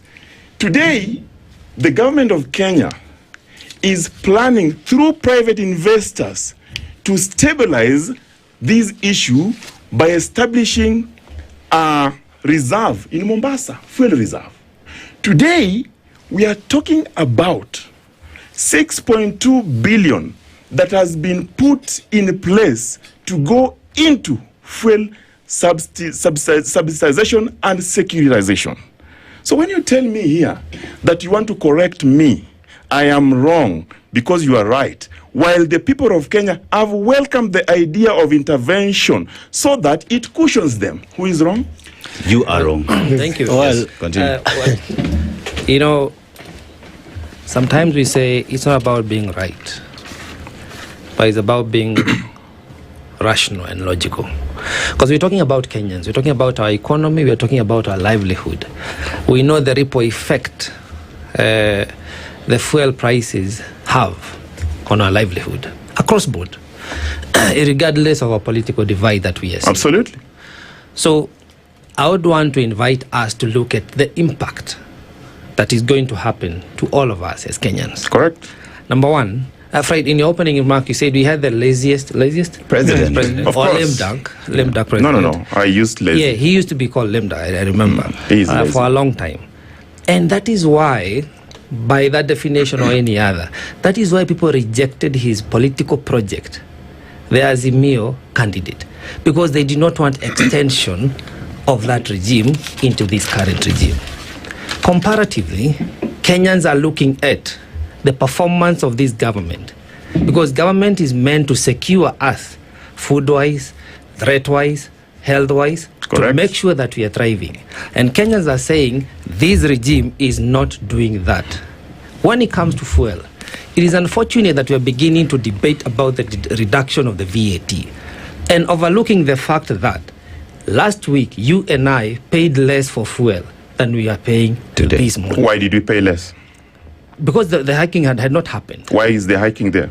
Well, that's what we are coming to now. Correct. That's what we're coming to now. Let's go there. And we need to understand that we're being told about the Strait of Hormuz, they're talking about the economic factors, but we need to understand that we have not received a consignment in the last 2 weeks to effect the cost of fuel at the pump.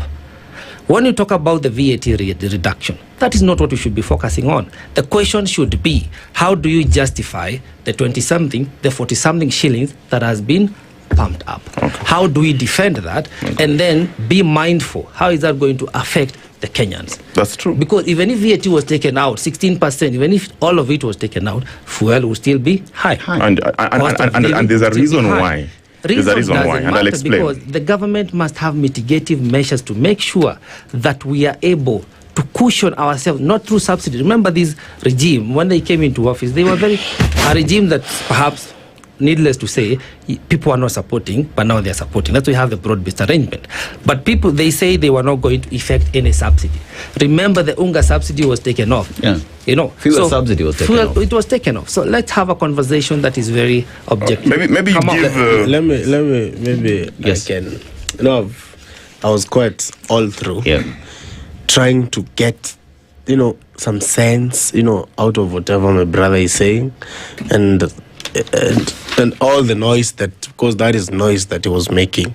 There's no facts. There's no actual facts that he has stated in the last, few minutes that he was on the table. And I want to take you back to Article 152, 150 there, about the roles of or you asked him a question about should the cabinet secretary take responsibility and resign.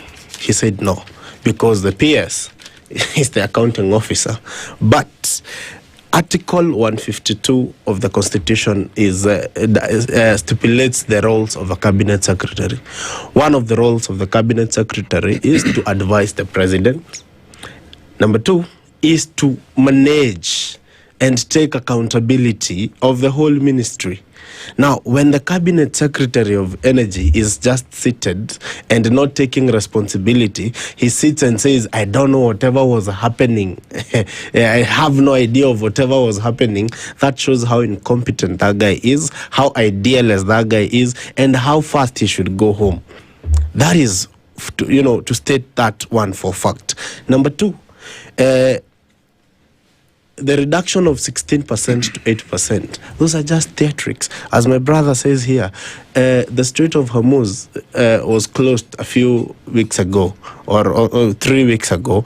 We have not received any consignment in the country for, almost a whole month. The cabinet secretary himself was again on record on media saying, we are sorted. For the next 6 to 8 months, we are sorted as a country. There's no need to panic. We have enough fuel to sustain the country. Now, where is the rice coming in? If at all, kwa tank, mafuta imejaa na imesettle.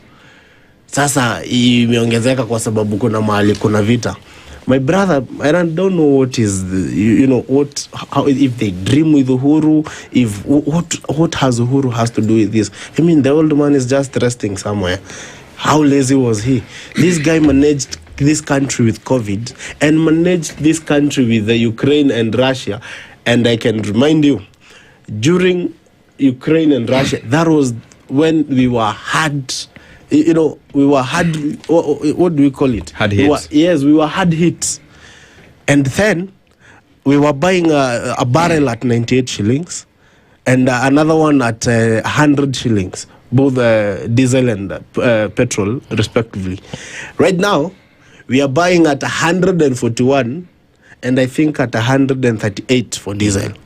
But now then, mafuta raised and we were really hit. So mafuta raised to around 140 or 160. Today, both of them are at around 100 and it was 206 and now 10 shillings deducted, it's 190 shillings. Now, I don't know what my brother is, and I don't know what Kenyans he is speaking on behalf of, and what Kenyans are listening here, and how happy they are trying to listen to, to whatever he is trying to explain. And mafuta and fuel is the epitome of the Kenyan economy. Just to try and buttress this matter, it's important for us to be objective. Yeah. As a country, the biggest component of the fuel is taxes, because the landing cost is about 107, correct, or something like that. Correct. But about 99 shillings. It's actually 82. So when you think about the 9 taxes. So when I hear that the current regime is doing better in terms of managing this, I don't see anything unique. Why? They're doing exactly what Uhuru Kenyatta did. And what they are saying was lazy. But then I also look at it from this perspective. Remember, in Manga, when the then Vice President, Deputy President did say, these cartels, this will never happen again. What is it that is unique and innovative now, because we're talking subsidies through the PDL, isn't it? I don't see any benefit to Kenyans. Kenyans are going to suffer, and unfortunately making themselves more unpopular than they already are. And that's why Kenyans are deciding, and you've had young people are saying, Fred, unfortunately, the government must reduce the fuel further. If it doesn't, then the street is the answer. Okay, that's good. And it is a good beginning. But I'm asking, you talk about this government being creative and being more productive. What value are we seeing, or Kenyans are more in the mud and in a quagmire and not moving forward? Okay. Maybe so the answer. I think one of the issues that we must put straight is we said we must be factual. The gentleman seated across the table has said that he is referring to Article 152 that establishes the cabinet. I don't know whether he's a lawyer, I'm one. So I've read that article. It is irrelevant. So I think let's start from there, because it talks about the cabinet, the composition, and how to reassign and also remove from office. Talked about the roles of the cabinet. No, it's not in that article, for sure, it's not. Number two, so let's start from there. Number two, the government of the day is experiencing challenges like many other governments before. Facts. However, the intervention specifically on the issue of fuel, remember this issue of fuel is a global issue. Why? I asked him and he did not answer me. Why are we having high fuel prices today? It is established fact that because of the conflict in the Middle East, if you follow global news, the US today, it is $4 from $2.19. It's a fact. So in today's arrangement, if the government is planning, has set aside 175 billion that is going to reserve in Mombasa through private partnership, if the government today is looking at securitization, if the government today is looking at VAT cuts, I agree with him. Majority of the taxes, the 9 of them, excess duty, VAT, fuel levy, road maintenance levy, railway levy, all those are contributing to the cost of fuel in Kenya. And 40% of that is tax at the price, pump price. Now, people have tried to compare what we have with the region. The reason why ours is high is because the other regions, though they are landlocked, they heavily depend on excise duty. They don't put VAT on petroleum products. It is a fact. So if you want to remove this tax, you, him, and him are Kenyans. You are represented by members of parliament. Go to parliament, petition, and tell the members of parliament that we would want going forward to remove all these VATs on petroleum products so that we have a pump price that is affordable. We start from there because we're now offering solutions. This is not politics anymore. I agree. The higher the cost of fuel, the higher the cost of life. That is a fact. Now, I started by saying the previous regime has been lazy. This regime relied on subsidies alone. The current regime has relied on securitization, has relied on fuel reserve, has relied on VAT tax reduction, and also price control. When you drive into a fuel pump, the price you pay is controlled by EPRA. And there is normally review monthly. If the government does not cushion, it will be inflated. Number 3, there's an arrangement called G to G. The reason why the government went for the G to G as a measure is because you want to bypass the private suppliers who are profiteering from this exercise. So when you go G to G, you are sure that you can control the incidents there. That is a creative and innovative way. That's why I said the previous government compared to the one today was lazy. I think Fred, us being honest, is the fact that when we went G to G, the major issue was the exchange rate. It was stabilization of the dollar. And because it had nothing to do with supply. Fuel in dollars. Which is and look at beyond the stabilization of dollar, which the government have managed to do. Now, go beyond that and look at now, does that control the price? Does it make sure that you reduce the middlemen? Does it make sure that you avoid this private tendering process that is more expensive and ensure that the people of Kenya get to a deal that is direct between government to government? Yes. So Okango, answer this question because it's important. Correct. When you speak eloquently about how government is doing and helping Kenyans, I appreciate. Which Kenyan are you representing? Because the Kenyan I know is suffering, and today many more people are working because they cannot afford. The cost of living. Cost of living is going to go up. Of course, definitely. Kenyans are already complaining about high fares. When you speak and say it's innovative, the dollar has been stabilized. Give it to you that you with the fuel prices right now. Managed it at 129, 130 in an economy that when we came into power, we said, the dollar we allowed it to the vagaries of the market, and then all of a sudden we were struggling. Which Kenyan are you representing? So let me answer you. My brother, we must appreciate that the issue of fuel today is a global issue. We must appreciate. It is, but is it only affecting Kenya? No. Let's hear him. I mean, it's a fact that it is a global issue. And it's affecting the world. Oh, yeah. So what we must talk about, what are the solutions that the government of the day is offering to its people to cushion them from that burden? That is what I'm executing. Number two, you are asked, which Kenyans am I representing? When I speak as Kenyans. As a Kenyan, first of all, when I walk out of here, I'll drive into a fuel station. I'll pay the same price that you are paying and others. So I am saying that it is important to acknowledge that were it not for the intervention that this government have put place today, you, me, and them would have driven to the fuel pump and paid 267 shillings. Okay. Now, that is what we're talking about. Right. Now, compare that to what we have now. And we have said that it is important that we even lower it further.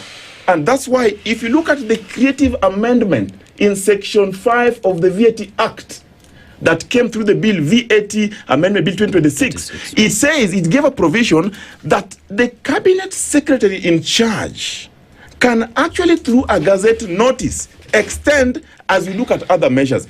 Our party has made it very clear. Which party? ODM. Right. And we have made it very clear that we must see subsequent lowering of the fuel prices. And we are putting the government to check. And we're saying we want to see more creative and innovative ways, even through parliament, to ensure that the people of Kenya are cushioned. That is a creative way. Okango, So what has Okango, let me just shoot this. The government got into a G2G agreement with Saudi, right? In terms of fuel, and that was meant to stabilize the dollar, which it did.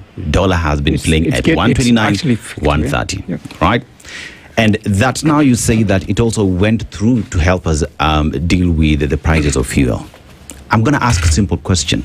Has that government G2G agreement achieved anything in lowering fuel prices for the Mwananchi? It has achieved to the extent that where we are today, that is what we can afford. Number two, it has not achieved because the issue of fuel today is a global issue. Even the developed economies, developed world are experiencing the same. What we have to go to is how is our government trying to cushion the people of Kenya? Question number two. We mentioned about the position of Cabinet Secretary. Yourself, you said that in this amendment bill, it has given the Cabinet Secretary in charge the responsibility or the room to extend, right? But then again, in the very same breath, you say the Cabinet Secretary, who right now you agree is in charge, was unaware, and that now we go to the Principal Secretary because he is the accounting officer. Why the double speak? Because when you look at the roles of the Cabinet Secretary, I'll just go through them. Policy formulation and implementation. At 152, Article 152 and related provisions. Okay. You know, the policy formulation. I'm more interested in the related provisions. Listen, policy formulation and implementation. Relax. I'm executing my point. Sure, go ahead. Yes. Policy formulation and implementation. A CS is responsible for developing government policies within their ministry and ensuring these policies are implemented effectively. For example, the CS for Health designs policies on healthcare delivery and oversees their rollout. The same applies with the Cabinet Secretary for Energy. You go to advising the President. Cabinet Secretary are key advisors to the President on matters related to their ministries, matters related to their what? To their ministries. They provide expert input during cabinet meetings and help shape national decisions. National what? National decisions. Oversight of the ministry operations. They supervise all activities within their ministry, including state departments, government agencies, and parastatals under their ministry. I agree. Now, when an individual who supervises operations in the ministry comes to tell you, I was unaware of decisions that are of national interest within my ministry, and you're seated here telling us that the man is not responsible, what exactly do you mean? Let me ask you, who is this CS in charge of Energy and Petroleum that said he was unaware? Oh, he did. He did. No, I'm asking who is he? Opiyo Wandayi. Okay. So, the issue that the cabinet secretary raised it with the president. You have said he is an advisor to the president. Yes, he said he advised the president that intended procurement was outside G to G. Remember, listen, relax. Relax. Okay, do you want to have your show alone? Yes, I think we should now, as a third point, we have given and condoled so much. Okango. You know, when I come here, Okango, I come here. I've given not only to Okango. I've given you an opportunity to respond. So let me respond then. Okay then. Yeah. I'll have follow-up questions. I want to give what I would call objection. Please allow me to explain what I am saying, and allow me to say it in a manner that I know. And also, I want you to desist from taking a line that is unjournalistic. So what I'm saying is... Point of order sustained. Continue. Thank you so much. Yes. Thank you so much. I appreciate. Right. And next time, let's have a proper environment that we can engage. Right. The cabinet secretary has a responsibility on individual responsibility and collective responsibility, both to the people of Kenya and to the president. When he appeared before the committee in parliament, he did tell the public that he advised the president that procurement was outside G to G, and that's why it had to go. The government of the day initiated investigation through the investigative agencies and identified where the gaps were. The investigations are ongoing. As far as it is now, it has pointed to the MD Kenya Pipeline, Director General EPRA, and the PS in charge. If they find that, as they continue, that the CS in charge is implicated, he will go. So why are we pushing a narrative that is not... So my follow-up question is, under oversight, he is the one who's in charge of parastatals and other agencies within his department. The buck stops with the CS. Am I right? Based off that provision, that by the time these communication that we've seen all the way to his office, and he says he was unaware, by the time the order was being made for that fuel to come all the way to the country, all those decisions fall under his docket. That if the cabinet secretary would come and tell Kenyans that he is unaware, one would say, and correct me if I'm wrong, ignorance of the law is no defense. Okay. More like, just to add to that, more like, you can actually delegate, but you do not abdicate responsibility. Yeah. And so, as it is, in jurisdictions that people are governed by conscience, Opiyo Wandayi would have said today, this has happened under my watch.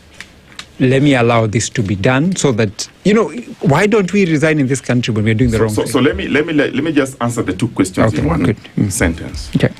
I think in law there's what we call, you must give people a fair hearing and opportunity. Okay. And the investigative agencies must actually find reason that points to someone for being culpable. That has not happened. However, we have got what is called responsibility of leadership. The authority that is assigned to a state officer like a cabinet is an authority that must be exercised in a certain manner.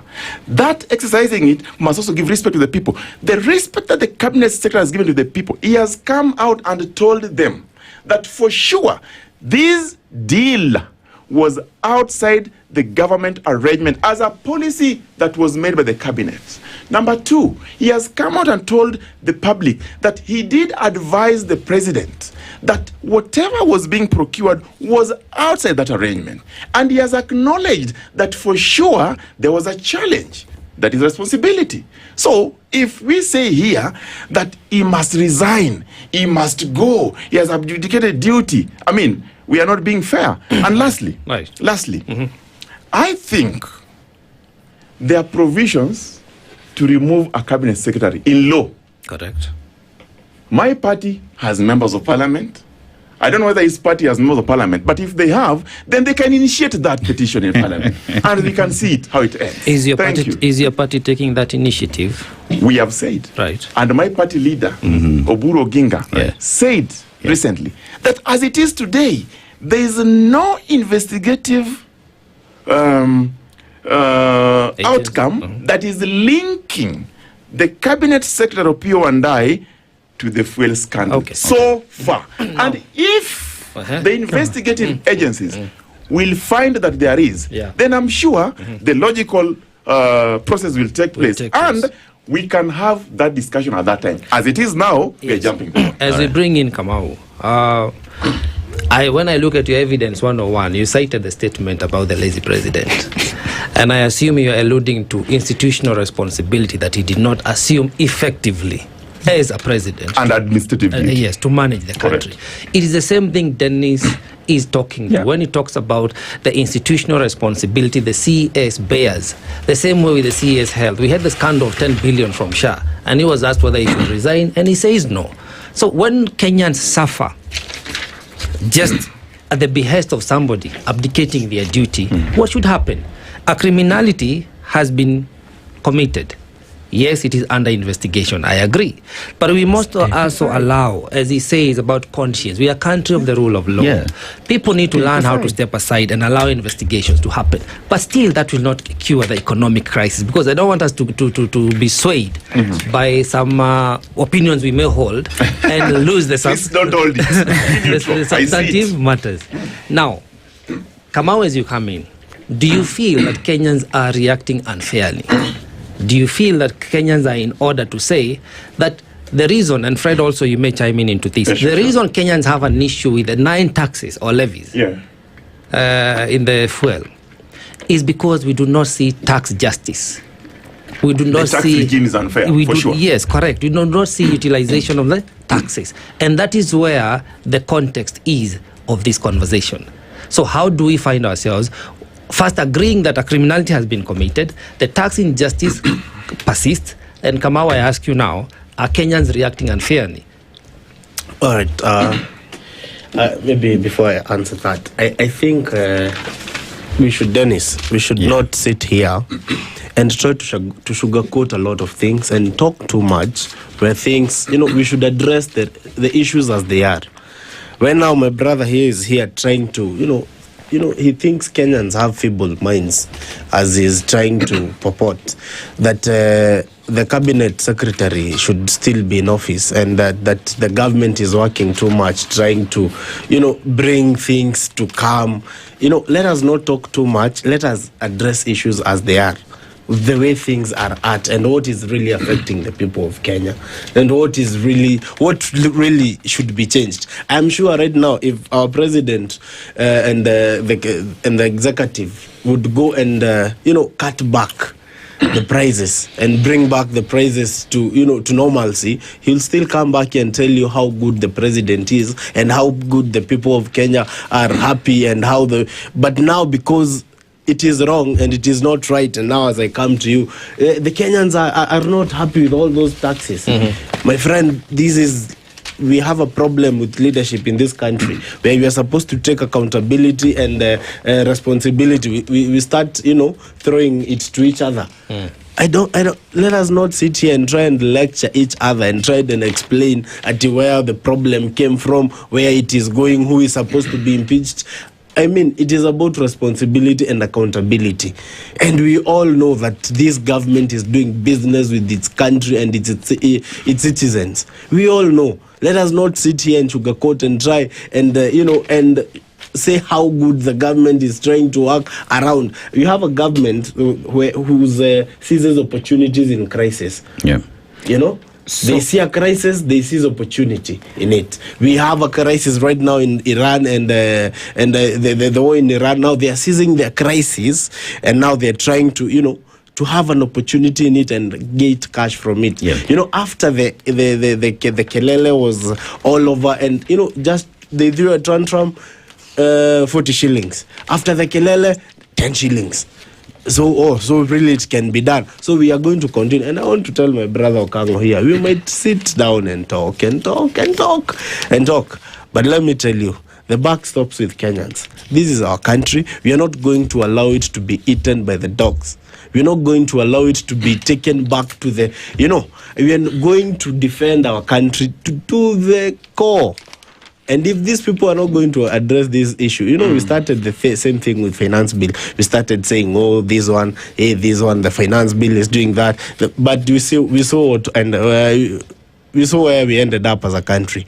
We can continue, but the majority, other than the 5 of us in this room, there are other people somewhere else trying to say, but they maneno hii si mzuri. All right. And the moment we are going to go back to the streets, you call him back here, and I don't know what he's going to say, but we are going to address the issues as they are. I want us to switch gears. Just 1 minute so that I respond to what he says. So as we switch gears, I think my friend is not offering solution. He's lamenting. I really hate people who just lament. No, it's his position too. Yeah. It's his position. It's his opinion. Exactly. Speak about your opinion. My opinion. Yeah. My opinion is he's lamenting. He's not offering any solution. Okay. We have offered solution, and I believe it belongs to the opposition. The ugliest face of this country is the opposition. They have failed to offer any solution. They are saying the government of the day is taking advantage of the world crisis. That is wrong. Themselves, they should be giving us the alternative. They claim today they are the alternative united opposition, or government for that matter. What is their position on the 9 taxes? What is their position on the cut tax reduction? What is their position on the fuel subsidies? What is their position on the fuel securitization? I hold the opinion that the issue is an issue that we must tackle. It is a grave issue. It is affecting all Kenyans. We are experiencing challenges as Kenyans, and we must address it pronto. Lastly, he says that we talk too much. I'm trained to talk, and I have to talk to the people of Kenya and explain to them in details what is needed so that we move forward. That is what we are doing. A section of Kenyans real quick are saying, Fred, that the government is attempting to solve a problem that they created. And they're saying, stop gaslighting us. And still not offering a good solution. That is interesting. I like the fact that the government of Kenya started the war in Iran. I like the fact that they've increased the fuel prices. I like the fact that the war in Iran is sustained by the Kenyan government. They're referring to the economic crisis. But let's switch gears.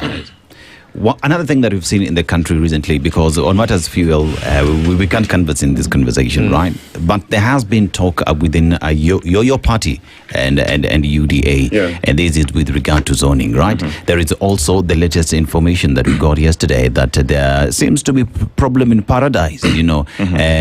ODM is asking the president to rein in on his leaders. They need to behave, right? Why is it that ODM today is talking about zoning? Is it because ODM is afraid of going head-to-head with his opponents? Is it a big deal? Thank you very much. The Orange Democratic Movement is a party that is governed by principles. It is the largest movement in form of a party in the region. I'm sure you're aware about that. And therefore, we must protect our party to the core. Number one, the Orange Democratic Movement has never feared any competition for the last 20 years. Then why call for zoning? Now, the issue of zoning is an issue that is coming up because of coalition talks. Zoning worldwide is a political tact tool that is used in negotiations. When we say that zoning is necessary, we are not saying that we cannot compete. We're just saying that as a party that is going into an agreement with others. By the way, as Okango, I believe that Kenya is a multi-party democracy. I believe that it is fair to compete. I believe that fielding candidates all over is the ultimate reason why political parties are formed, so that you capture power. That's what we believe in. Now, this issue of zoning has been exaggerated. It has been exaggerated like it has never happened before. When we went into coalition with NASA before, there was zoning. When we went into coalition with the COD, there was zoning. When we went into coalition with recently Azimio, there was zoning. The reason why zoning is important it is strategic for the party to coalesce around a situation that gives them the power to negotiate, that gives them the opportunity to mobilize numbers for their candidate, that gives them the opportunity to ensure that not only they compete with others, but also compete internally. I am a proponent of an arrangement where we can even go for joint nomination as a coalition.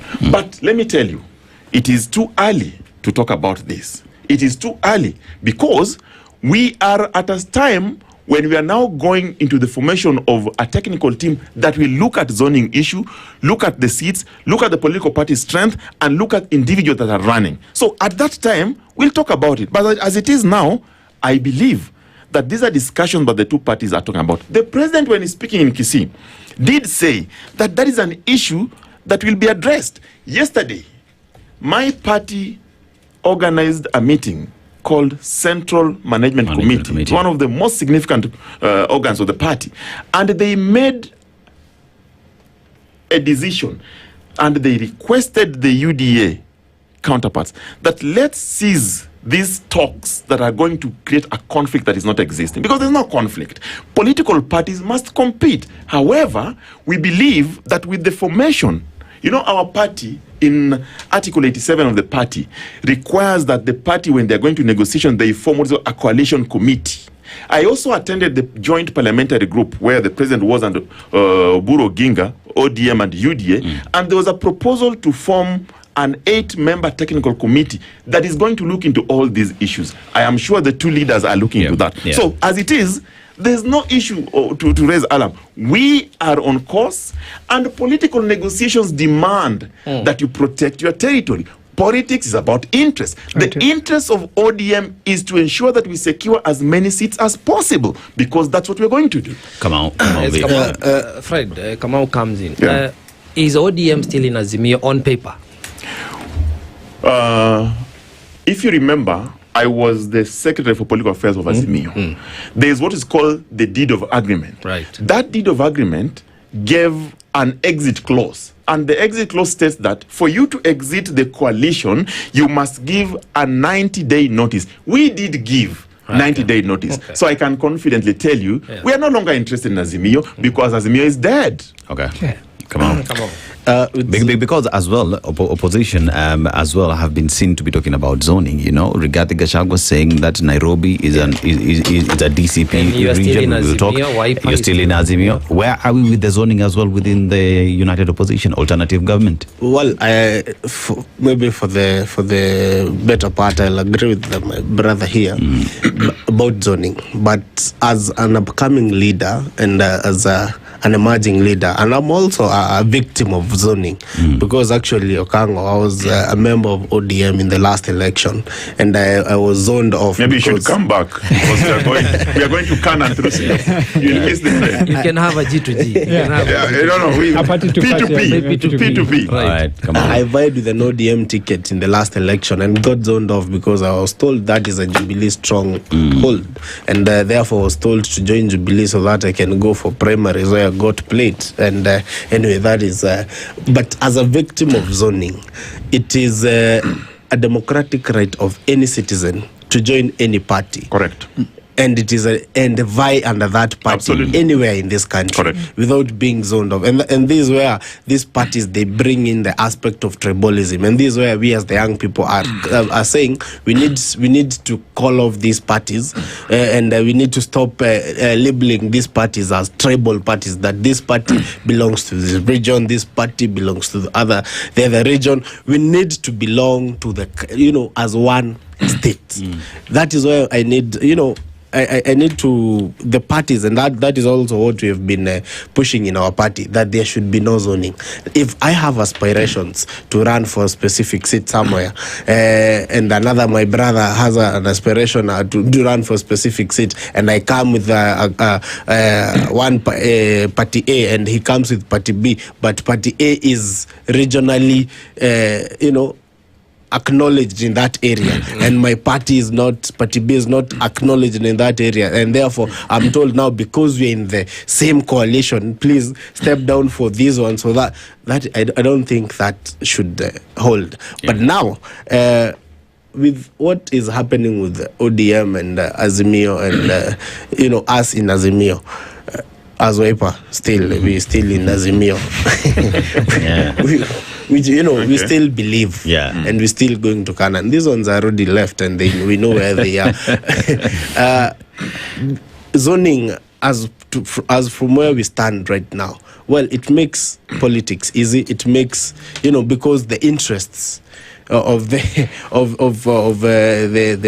parties, it makes them, they bring it down. I am looking for that name to call it, but it makes work easier. There's a contradiction in terms. Yes. Even when you listen to Fred, he talks about democracy, but at the same time, he talks about zoning. But again, politics never makes sense sometimes until it makes sense. So as it were, there's a realization that probably ODM, in the space they find themselves today, they're probably negotiating from a weak position. Maybe something they need to relook at, because when you start to complain about zoning, you want UDA to keep quiet, I clearly can tell that probably you walked into that relationship without figuring out exactly the dynamics of it. That's not true. That's Allow me. and that's an observer's perspective. Yeah, and Insider's perspective says that when you are going for negotiations, you must put your best foot forward. The best foot forward that ODM is putting is that we must secure as many seats as possible. He says we are not going to Canaan anymore. I agree. We are going to Singapore. They are going to Amunyoro. But that's okay. We have said that what we want is a country that is for all of us. We want a country. And look at Olkalau today. They are in united opposition. Why is it that Wiper is not fielding Olkalau? Why is it Wiper is not fielding Emwa Dikir? Why is it a Wiper did not field in others? They are zoning because they are protecting the territory. They fear losing. We are in arrangement. It is not that democracy does not allow for zoning. Democracy allows for all of us to participate and compete fairly. That is democracy. But what we are saying is that the same law creates what is called pre-election coalition. In a pre-election coalition, you must have a structured engagement. Our structured engagement with UDA is that we must go there in a transparent and accountable manner. We shall do that. We shall deliver. That's a good place to end the conversation, gentlemen in studio. We wanted to thank Frederick Okango, the strategic advisor, and Kamal Wambiu, NEC member, Wiper Party. Just looking at the situation in the country, fuel prices up, down, what the government is doing. Do Kenyans agree with that? Zoning as well in our political parties come 2027. But right now is Newswire with Sheila Timbur at exactly 8 in the morning. Spice up your life. The latest news from around the world. 94.4 Spice FM.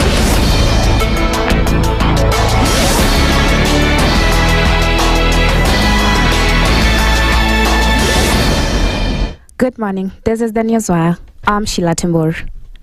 The Kenya National Chamber of Commerce and Industry has called for a review of fuel prices, warning that the increase could strain the economy. The chamber says the higher fuel costs are likely to push up the cost of living, given that most services rely on fuel. Fuel accounts for up to 50% of the expenses of doing business in logistics and the freight costs. Production costs in manufacturing and agriculture are rising by 15 to 30%, threatening business stability. To stabilize prices, protect jobs, and safeguard Kenya's economic competitiveness. However, government leaders led by Deputy President Kithure Kindiki have defended the price adjustment, a position also echoed by UDA Secretary General Hassan Omar. Suluhisho sio maneno ya uchochezi. Suluhisho sio maandamano. Suluhisho ni hatua za serikali sasa hivi. Today everything is EPCF. The government doesn't have money. To a large extent, the government is building most of this on a BOT. Meanwhile, Matatu operators have maintained that they will not reduce transport fares, leaving commuters to bear the high cost. Kufika hapa nimeshangaa, wananiambia 19. Na wauliza ni kwa nini imekuwa 1,900, na juzi nilikuja last week ilikuwa 1,600. Wakaniambia mafuta imepanda. Lakini maajabu ni kuwa asubuhi nilisikia mafuta imeshukishwa. Sasa sikuwa na lingine kwa sababu nataka niende nyumbani. Ndio ikabidi tu nipande. Ile 10 shillings waliweza kureduce jana. Kwa upande wetu bado hiyo ni kidogo. Kwa sasa hatuwezi tukateremsha bei. Bei itabaki pale pale tumeongeza na tutakaa hapo hapo. No, utoto fair no tubaya sana. Please do something. Catholic bishops have expressed concern over rising incidents of goons disrupting meetings and raiding churches, questioning why the trend is continuing without action being taken. Addressing journalists, the bishops said the situation raises concern over possible political sponsorship of the groups behind the attacks. It is concerning us, and we are asking questions. Who could really be behind these goons? Who are their paymasters? Is somebody controlling these people from behind the curtains to achieve a particular political goal? They also condemned growing verbal exchanges between government and opposition leaders, saying the insults undermine national unity and disrespect both leaders and the offices they hold. I think we explained very clearly that people who have leadership need restraint in the way they speak to the public, in public forums, whether it is from the opposition or those in government. Unless, of course, it's a case of a guilty conscience accusing itself. For us, we spoke openly about the importance of anybody in a position of leadership, measuring their words when they're speaking to the public to make sure that they respect. And ODM leaders say they feel disrespected by their UDA counterparts, accusing them of making derogatory remarks that could strain their cooperation. The concerns follow claims by ODM Deputy Leader Simba Arati that he raised the matter with the president over alleged mockery of the party by UDM members. The Central Committee noted with concern the goings-on and the unwarranted public utterances by some senior officials of the UDA party aimed at causing anxiety and disquiet among our members. Tutashirikiana pamoja na wewe vile baba alituambia. Lakini nataka nikuombe Mheshimiwa Rais. Kuna karakta kidogo hapo kwako kwa UDA. Wanaleta moto, unajua ile friendly fire ni mbaya. Wawache tutengeneze serikali na tuchukue uongozi. Tunataka power. Wale watu wako huko katikati wanajaribu kuleta friendly fire kwa mambo yetu ya UDA na ODM. Mimi nitawakomesha. However, ODM Deputy Secretary General Catherine Omanyo has called for unity as the party prepares to roll out grassroots elections campaign. As a party that believes in its principles, ideology, and the foundation on which it was founded, we demand respect from the UDA party. And that's the news. I'm Sheila Tembor.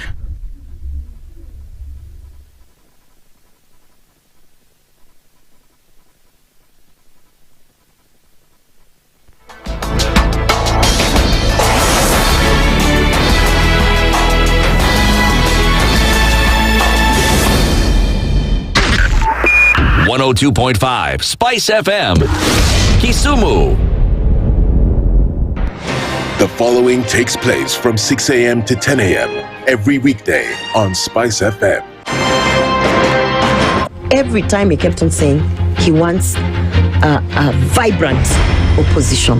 How does it make sense that public money has been used already and then they dare to sell it back to you? Why are they not giving them for free? That's how broken we are. That's how broken we are. They are being sent home now for fees. They're going to fail to prepare. We are compromising the futures of these children. This is the Situation Room, the only way to start your day. The following takes place from 6 a.m. to 10 a.m. every weekday on Spice FM. Parliament has got powers. Let me break it down. The National Assembly can initiate an impeachment of the president. This same and the National Senate, Assembly. Yes. That's our constitution. This is just a continuation of the previous administration, which Ruto was part of. President Uhuru himself openly said that we're losing 2 billion daily. Daily. I mean, come on. Are you saying that we don't have a central bank? If we look at Kenya, both public-private sector, that figure is ranging between 30 to 40%, right? I think it's clear that the government of Kenya is living beyond its means. This is the Situation Room, the only way to start your day.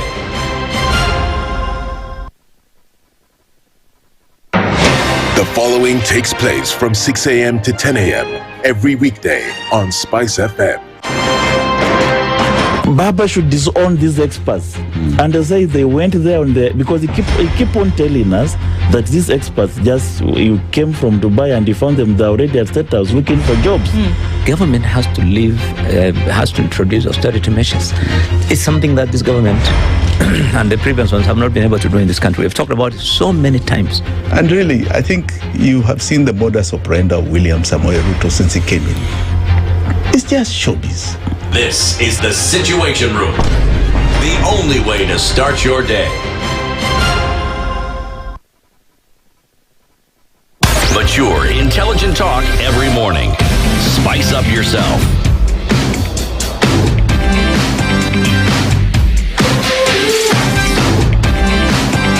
Mornings done right. 94.4 Spice FM, Nairobi. And welcome to Kenya's biggest conversation. It's exactly 8 minutes after 8 a.m. and we're getting to the third hour, right? And in this hour, we're giving an opportunity to the young people of the Republic equally to have their voices and letters when it comes to matters to do with governance, youth perspective, the youth voice in governance. And on the hot seat is Hafidh Mahmood, who is a youth advocate. Hafidh. Thank you. Karibu sana. Question. Sana. Have you mastered the Quran because of your name? Yes. See? I did. See? I did. See? Yeah, you know Yes. some of these things. You know. I'm Muslim. You didn't know? I see. Yeah, I'm Ibrahim. Yeah, I know. Yeah. Many questions, but I'll explain later. I'll wait for the explanation. That's what I'm waiting for as well. Peter Gitao as well is in the room, and he's a governance and policy expert. Karibu sana, Gitao.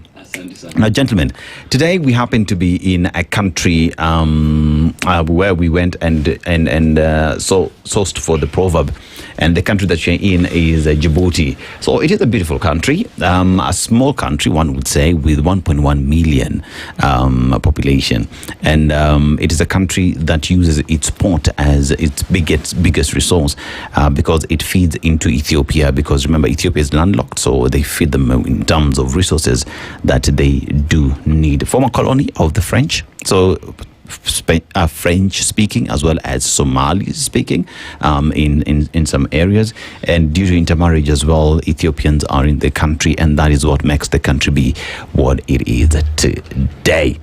The proverb: a person who has not traveled has no eyes. A person who has not traveled has no eyes. I'll start with you, Gita. How would you interpret it?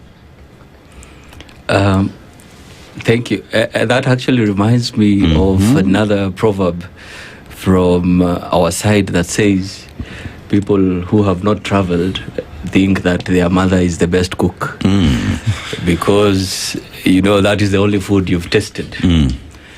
And I associate with such a proverb because the more you see, the more you get to learn, and you get to understand totally different perspectives in life. If you go to different countries, you're able to learn different systems and how they work. And for a long time, even in this country, you find that if you go to rural areas, what they see and what they hear is what they believe because they've not gone outside their home area. And that has happened for a long time in this country. But I believe that being able to see a different perspective means a lot to anyone. Yeah. Hafidh, how would you interpret it? Thank you. I think I will say it in Kiswahili. Kutembea kwingi ndio kuona mingi. Yeah. Proverb for a proverb. Short and sweet. Gentlemen, we find ourselves at a point where in the political discourse, governance in the country, and the position of the youth is one that has been talked about for a very long time. We must include the youth in matters governance. Youth are the leaders of tomorrow, but youth are saying, now is our time. And you have to read that together with what we've seen happening in the country. You have to go back to the youth stood up and said, hey, Finance Bill 2024, no, we do not agree with that, you know. But what exactly did they do during the time? They took that document, broke it down, and translated it even to their mother tongue so that their parents understand, you know, so that those who do not understand the difficult language in when it comes to making the law do understand that it is the initiative of the youth in matters to do with governance, right? So you read that as well on insecurity that one would say perpetrated by security officers, police officers, extrajudicial killings. Again, the youth, pushing the agenda, saying these must end. Registration of voters, right?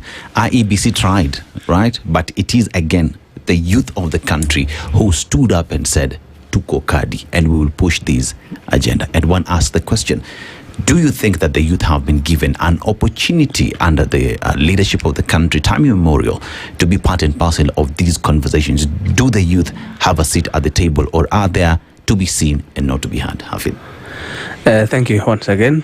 For long, I believe we as youth, or the youth of this country, we have been told you are the leaders of tomorrow, and we remained not at the table, but to be the best preferred menu for the political elites and for the elder generations. And the rhetoric has been youth, you'll be included, youth, this and that. So maybe to tick some few boxes as a political requirements, we have been told here and there you are there. But in essence, youth have never been included anywhere in governance.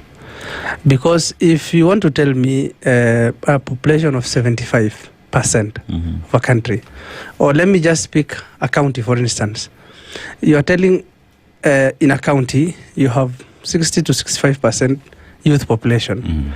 And if you look at the governance institution, whether it is the elective positions, the appointing positions, or any other, out of 10, you'll find either 2 or kama imeenda sana, if we can say they're benevolent enough, 3. So if you are telling me 65% is your number, but you are 0.1% of the governance institution or those who are included, what are you trying to say? Yeah. So to me, they've never been included. We have never been included, but this time I think we don't need to be included. We'll include ourselves. Yeah. What does that mean? We are leaders of tomorrow, as they used to say. So this tomorrow, today you will be told tomorrow. Then tomorrow again, I think tomorrow never reaches. So this time round, we are taking initiative ourselves. That what you do, don't include us. We are bringing the table on ourselves. So it's either you come to the table, we talk to you, or you'll be the menu. It's up to you to choose. So we are bringing the whole table of governance. Yes. Kamau, as you come in, I think it's interesting to say that the youth, revolutions actually happen with the youth. They come with new ideas and push an agenda and bring something that's very different. That said, for a long time, as you say, there have been more flower girls, literally, to come to, tick boxes, as you said. Question I ask, what is the ideal situation to see the youth properly represented in the governance? What is the picture? And how do they do that? Do the youth really have the power to be able to effect this? Remember, we are leaderless, we are partyless. How do you do that? Now, I think the truth is, as he mentioned, that, and also as you mentioned, the youth have found a way of having a voice. Like in the protests, they are able to air their voices.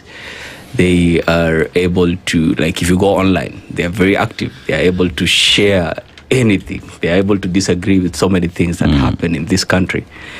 And that way they found a voice. But the matter that has been, I think the biggest issue is that the system is just not ready to absorb the youth voice. And I think the way it has been structured for some time, that has been the system. And if you look back, you look at even the traditional society, how our societies were structured. We had young people, we had elders, we had women and the community. And for elders, they provided guidance. The youth were actually acting. And the youth were actually active in such times. You'll find that in times of battle, it's the youth who are acting. But this system right now is a system that does not trust the youth to lead. And I like what you're saying, that we will actually come with the table and we will be the table and we'll have to take it up. Because it gets to a point where we as the youth must be in charge of our future. Because we've seen how bad our futures are being taken for granted when we are not in charge. The youth are coming out. At least I can see that there's so many youths who are coming out to vie for different positions. They are going for MP positions, and they're not just going for these small positions, because that's when hizo ndio tunatuambiwa ndio yenyu youth and any MCA and a councillor ama siju ende gani. And that is how we'll be able to air our voices. And I think one thing that came out very clearly in the 2024 maandamano is that in as much as we had demonstrated, our voice was heard. People saw that we are not happy with this finance bill. But so many changes didn't happen at that time. Like, there was a bit of resistance from the system. So the youth are coming to realize we can also change this from inside. We need to get into parliament and air our voices also in parliament. And I'm liking the fact that I am seeing so many young people coming out to vie for these positions. And these are people with no godfathers. They don't have absolutely no godfathers. And they are vying for these positions. And that is impressive on my side. Just maybe as a follow-up, before Kamanya, you come in. It's not that we don't have young people in parliament today. There are, aren't they? Yeah. Are they doing the young people's bidding? Because when you look at it, the likes of Osoro is a young man, to be very honest. Babu is a young man. What have the young men done? The senator for, is it Nairobi, Sifuna, then there's this, I've forgotten his name, he was in a scandal. Young people, have they represented the youth in a way that speaks to what you'd aspire to, or you get in there, you become like them? I think all around there's always some rotten apples. There are many. Whether there are very many. Whether it's the old, we say even fools grow old. Right. So even in these young people, like we've seen the likes of Edwin Sifuna, who is very impressive, and what I've seen even in this whole ODM saga is impressive. He has stood by his ideologies. He has stood by his ideologies to a point that the party actually wants to kick him out and has kicked him out. So you find that he has been able, and that's the kind of politics young people want. They want politics of ideology, not just we are going as a group. And as you saw, even when they went to broad-base, Sifuna would still come out and speak his mind and say what he stands for, which I found to be very impressive. Because I think for a long time, I think party politics normally dilutes so many of these ideologies that you have. And being able to still be in a party and be able to stand firm on your ideologies is something that has been unheard of. And we are seeing those things coming out in this parliament. Right. Well, today I've been tasked with the task of verifying. Yes. So are you a registered voter? I am a registered voter. I think I've done my legal card. Because at the end of the day, even as we look at the youth perspective, the discourse is a political discourse. It is. The economic crisis we are in can only be dealt with politically by establishing a system, a government that is going to follow our constitution, just like the way we want it done. Governance. So it's good to verify whether we are all willing and eligible participants in this discourse. Osido, hakikisha. We are on to him next week. Now, today I saw a caricature saying there's a graduate who says, "Oh, I've graduated, I'm happy," and then somebody is welcoming them, welcome to hustling, to being jobless. And we have millions of those, right? It's a job in itself. Job seeking. Kazi ya kutafuta kazi. And we have them in millions. Number two, their younger siblings did not make it to grade 10. Just the beginning of this year, right? Their younger mothers are struggling to have clean water, to have basic health care. So the youth are growing around a system that nothing is working. And I think that is what led to the protest of the 2024, when people said enough is enough. Yeah. It is okay for you to tax our parents, but give them what they are paying for. Yeah. Because when you don't give them, we are the ones who suffer. Yeah, true. Correct. If the youth understand that now, have we shifted now to a reawakening of taking that anger to action? There's been a struggle in the voter registration. The numbers, there's been significant spike. I think we've hit 1 million or almost, already. Which is very good, it's commendable. But still, quite a number is at large, it's not yet captured. But besides the voter registration, are the youth woke enough now to know that unless we action the anger, the resistance, the revolt, by beginning, as you've rightly put it, wanting to participate in being elected, in the elective process, and also, because again, if the only electable people are 1,881, all of them, you can't have all president, of them, governor, senator, MPs, MCAs, 1,881. Yeah. The elective positions. So less than 2,000, basically speaking, then there'll be the nominated persons. But meaning the huge number of the youth are not going to get the position. Yeah. It's a mere representation that we're going to have. But are we woke enough now, Hafith, Mohammed, as you come in, to understand that unless we are very deliberate on looking at the character of the person you want to send to office, because the young people who are in office today are really misrepresenting the youth. Are we looking into the character? Are we ready to know that when I go to the ballot, I want to go for health, I want to go for clean water, I want my mom to pay taxes that will be able to sustain some services in our community? How do we look at that?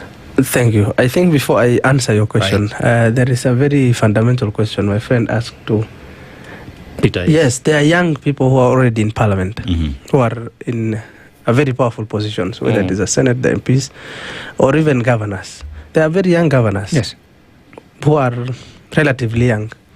But are they doing the biddings of the young people?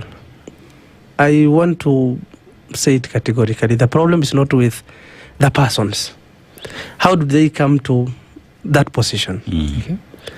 You want to tell me you are the one paying my bills.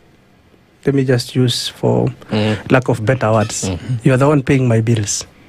And I'm there to represent someone else who you're not paying their bills. I'm not so sure if that makes or that equation fits, because you came through, let me say, a political party that has no goodwill for young people. However much you are there, you wanted to try, you are in a wrong vehicle. You're not the driver. You're just a passenger. So whatever you wanted to do, you can only do two things: uruke na dirisha ukufe ama ubaki hapo ndani. So kwanza watoke kwa hizo magari. That is the first thing. And being leaderless, as we once said, I think we have tested these waters enough. 2-3 times with protest. Now currently trying it with different mode. I always imagine, let's assume the 24th June happened as it was planned. And the government or the system gave in. What next? Good question. What next was, I think, the question we were never ready to answer. Yes, Mr. President asimame aseme nimeachana. So what? Who? How? What do we even have? So from that time, I believe many youth are now sitting back and looking and saying, no, we need to take something there. We are fighting system, but we are not also bringing a better system or a structured solution. Yes, we all have thinking, we all need to do something, we all know where we want to go or what we want to do, but the how. If today is, let's say we are taking election today, there are many who will say, okay, including myself, I want to be in those positions. Then what next? What do you want to do? I mean, it's a great question to ask ourselves, right? Because even at that time, one would say that the youth of the country managed to get what it is they wanted, which was to throw that bill out. But what happens if the youth of the country had pushed to a point where the government surrendered and said, "Agai, imetulemea wananchi have spoken," which then brings me to the next point where, as the youth of the republic getting into governance, right, we are looking at the country running the constitution being implemented and services getting to the people, right? Because that is pretty much what we've lacked. Implementation of the constitution is what has not happened in the country. So then, as the youth of the country, having seen that and demanding governance, who are we looking at as possible solutions to these problems among ourselves?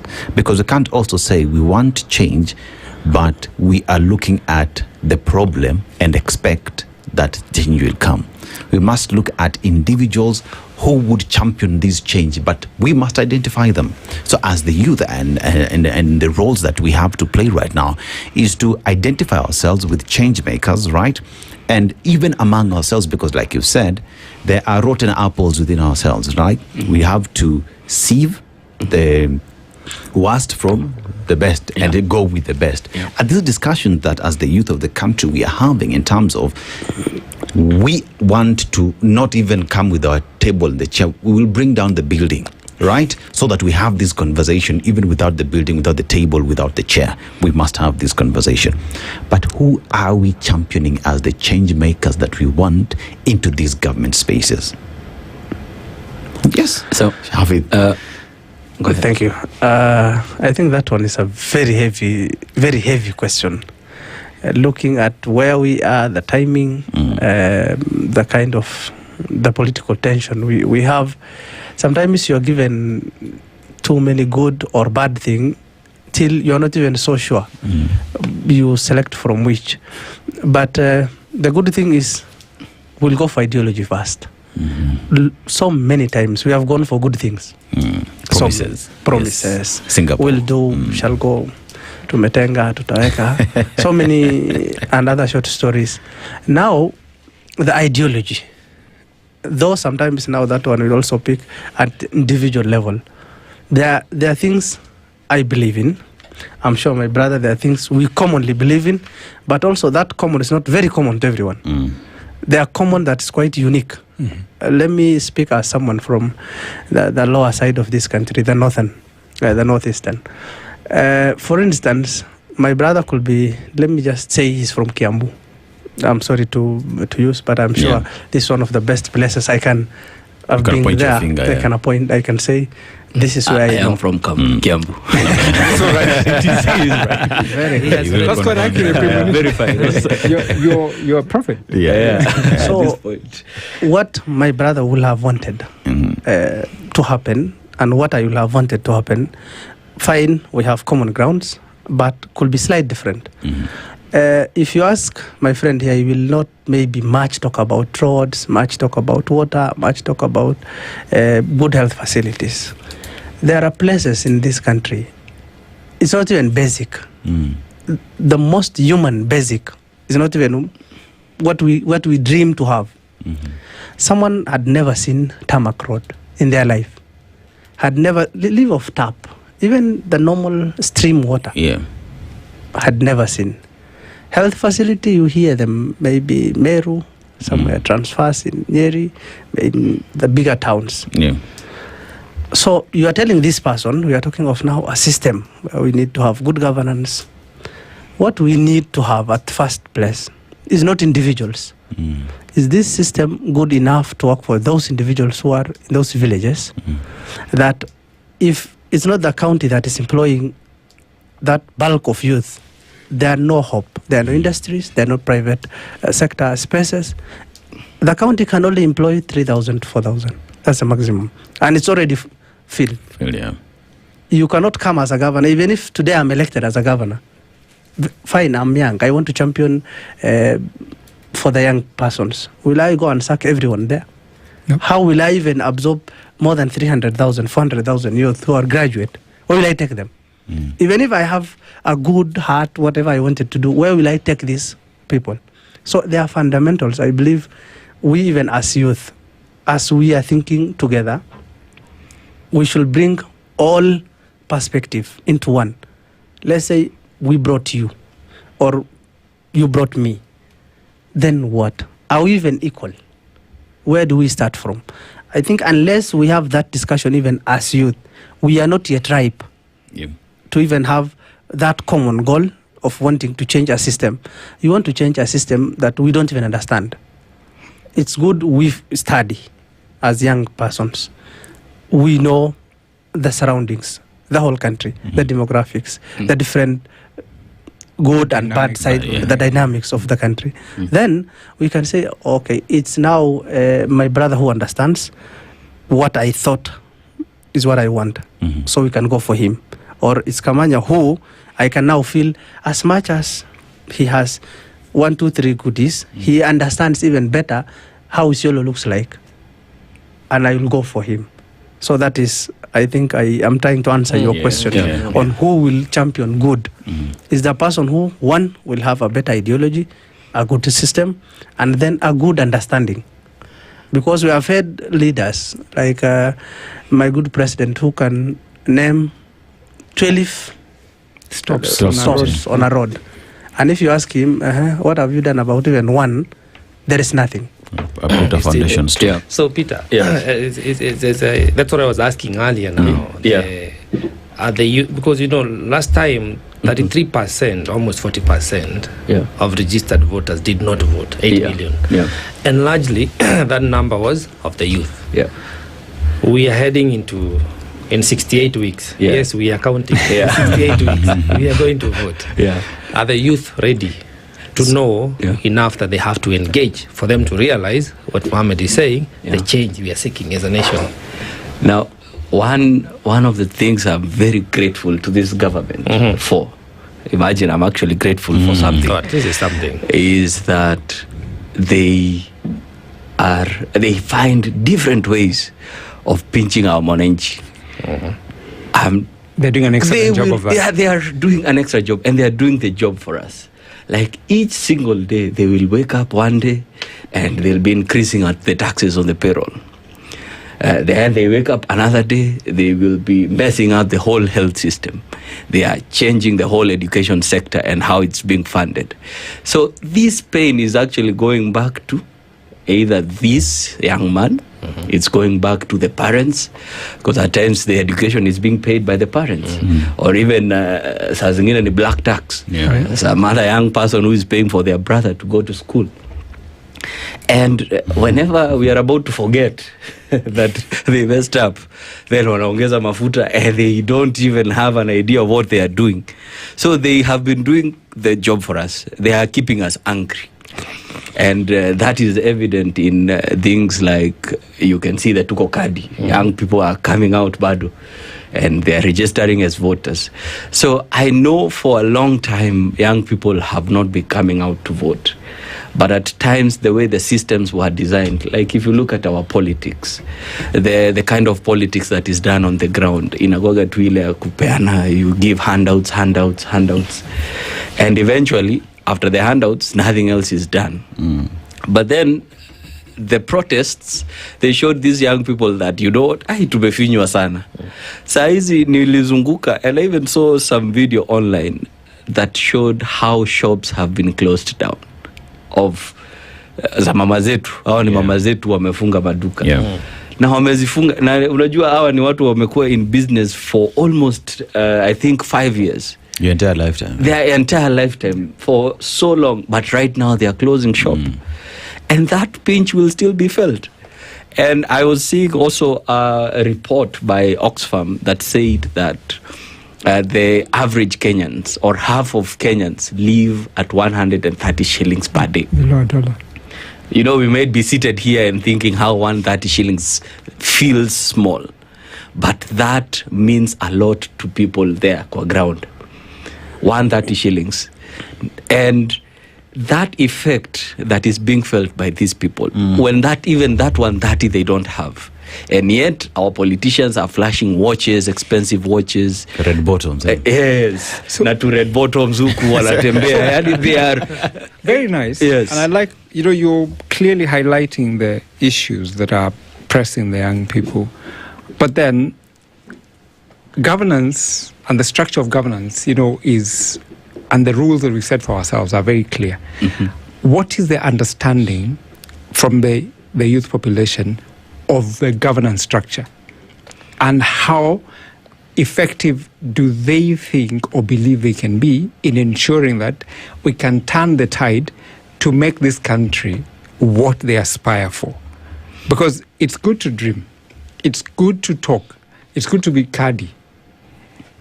But remember, a stomach that is empty has no room for ideology. Yeah. I want to eat fast. So, one, what is that idea or structure or plan that there is to change this country within the confines of the Constitution and the governance structure that we put for ourselves? Let me respond to that first. I was heading there, so we had a time when there were systems that worked. They partially worked during Kibaki's time, and I think people keep referring to that time from one point to the other. And if you look at some of the policies that had been implemented, how people were getting tenders, how people were being paid by government, how maybe policies by banks at that time, you will find that banks had a limit on how much debt they could get locally. But right now, if you go to banks, lending to the mwanabiashara is actually riskier than lending to government, so they prefer giving government. So you find for all these policies were set in place to help the economy grow. And if that grows, then people actually get money. And that is exactly what the young people are asking for. They want systems to be in place. They want people who can actually implement downwards. If we are talking about roads, is it roads that people actually need? And I like what Mahamud said, that in certain areas, the need is different. Maybe they don't need roads there urgently. They need a different, maybe a sewerage system. They need something different. Just being able to trickle down all the needs of people and implement them. We want leaders who can actually implement what people want.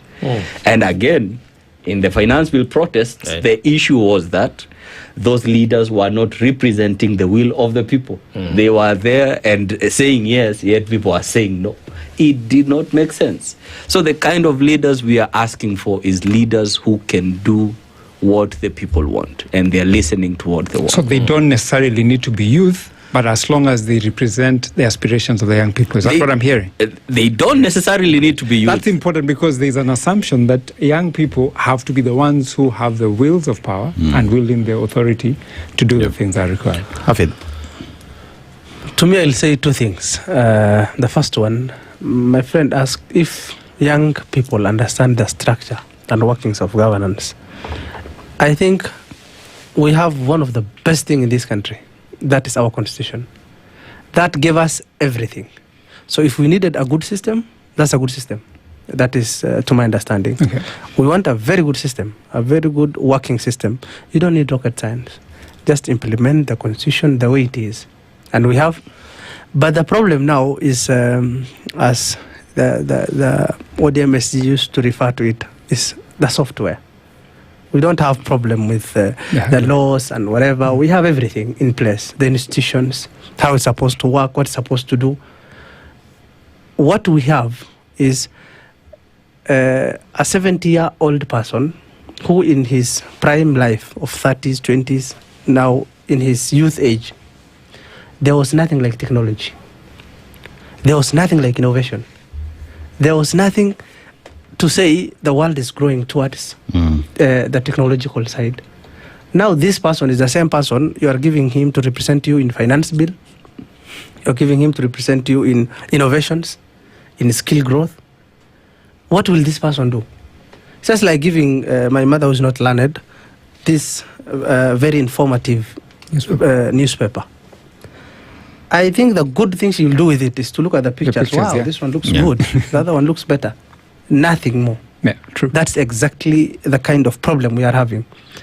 From our side, you can imagine there is no young MP. Who can you say this is one MP who's young? Just one. The youngest of all is 45 to 50. That's the youngest person representing us. As a youth. Sticking with that, Mahmoud, how does negotiated democracy affect the rising of youthful leadership? Thank you.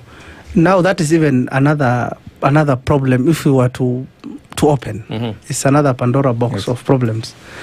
So on the same trail of thought, this person is 70 years. First one, he's fine. He could be 70, but someone who can identify with the happenings around.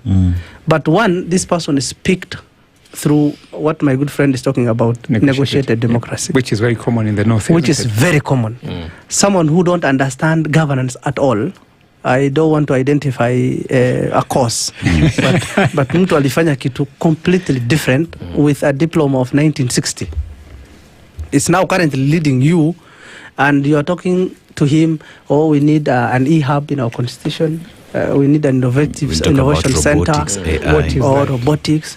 What is we need a connectivity of fiber, whatever it is. This person will take another 20 years first to understand. What are you even saying? I'm represented by an MP of 75 years. Yeah. I don't want to bring religion, but according to understanding of our religion, the lifespan of a person is around 70 to 65. 70 to 80 max. Ukienda sana is 8 years. Let's even give that person another 10 years. Someone who will expire in the next 5 years, even his lifetime. I don't want to kill anyone, but it's just humanly. Yeah, fact. It's expected. Someone is 8 years and you're looking for governor. And the problem is not even you looking for governor. I don't have problem with someone of 8 years looking for governor. The person has been a minister, has been an MP 2 term, has been a senator maybe a term. You have done nothing, completely nothing, but you still want a leadership. Hope for change. So sometimes nakana Juliza, what is that you are unable to do in 40 years of your life that you want to do today? Apart from looting and maybe making good life for your great-grandchildren. That's exactly what that negotiated democracy comes with only 3 things. Let me not delve into it so much. It has only 3 components. One is, how long have you been there in this system? You have worked for government, you have been there. No, that is the merit the elders use. We have a 21, let me say, we have 21 tribe. Maybe in a county or sub-tribe in a county or clan, 21. So each clan will have one elder person like this Raya I'm seeing to represent the views, the need and the interest of a whole community. This person is 70 years or 80. Now that's the elder, because there is structure in negotiated democracy. You don't just negotiate with everyone. There are elders put in place. These are the first cartel. Actually, they are the ones who put themselves there. So I don't know. They are not elected. Self-imposed cartel. Self-imposed cartel. These are the Which is always the case, isn't it? These are the 21 who are always seated in Nairobi. Who have no clue of even what's going down there. This 21 will pick you on only 3 components. One is how heavy your pocket is. Which is... All right. Can you have 150 million? Imagine an MCA position requiring you to have 30 million for you to buy. Where on earth will I get even 2 million? Leave of 30 or even 500,000. My M-Pesa is reading Fuliza and something else. And someone is telling me at Nikujena 30 million so that we even consider you. Whether ukona akili or una akili, we are mad or no problem. Have as the long 30, as you have the money. Have the 30 million. So we're having discussions in terms of what it is we need to change, right? And for us to get into these spaces, there has to be a vehicle that is ferrying us there. So we talk about political parties, right? A call has been out there for the leaders that the young people seem to be leaning towards, so Babu Wino, Sifuna, and it is because many are saying, even those who are listening, form your own party that will champion your ideas that the young people can identify with. But where that is not possible, if that is not possible, right, there is also another conversation that is coming up, that young people have to organize themselves within these political parties and change them from within, right? Because at the end of the day, let's be honest, in the country that we are in today, majority of members of parliament who sit today are not independent. Majority of them have been ferried there through political parties. So then conversation should be among the youth then.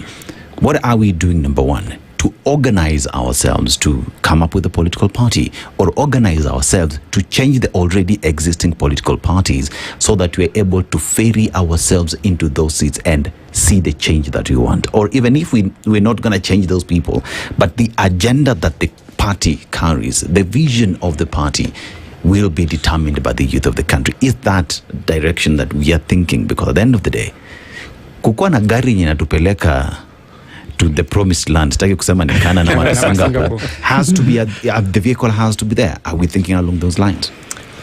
The truth is, politics is, you're definitely building a brand, a brand with your name. Yeah. That is an expensive affair. And as you said, just going independent is very tough. Just imagine traversing this country, and we've seen even the likes of the former Chief Justice trying to traverse. Yeah, ilibidi afungue a pay bill number just to try and garner funds.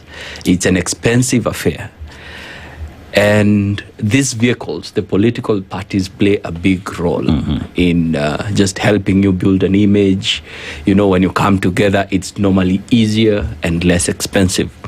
Like you've heard the numbers that are being mentioned. And if we keep doing the same thing again, no change will ever happen. If we are paying such huge amounts, nitailipo alini with the salary alini ya MCA. If you look at the amounts that people quote for MPs, when will you ever repay back? So mostly what I have been seeing happening is that in some of these political parties, young people have also been coming out strong in those parties and taking up leadership positions in certain parties. But also I think there has been a push for certain leaders to come up with other parties that have ideologies. Because I think the whole conversation is revolving around the kind of leader we are trying to put into place. And that leader must be a leader with ideology. I think the politics tunaona in Kenya ni leo ni ODM, kesho ni UDA. Sasa even when you sit in a panel like this, unaulizwa wewe, si ulikuwa unasema Ruto ni mbaya. Then you're here saying, hapana hii mafuta iko sawa. Like the experts who are to move. That's what our politics is. Yeah. I think we are at that level of evolution where probably ideology doesn't necessarily sell. Yeah. It's more about which side of the bread is buttered at the moment. But I think if that's the position that we are in, right, these political parties, and depending on which side the bread which you butter it, right? What are we doing to change that? Because it's a problem that does exist. As the youth then, what are we doing? Because, okay, here we will say that we have seen the youth coming up in these political parties. Are they there to be seen? Exactly. Are they there to be heard? Are they on the table? Or is it just that questionnaire with a box to be ticked? Thank you. To begin with, we know political parties is one of the instruments to power, that we can't go anywhere about it. Yeah. We must, and we should be.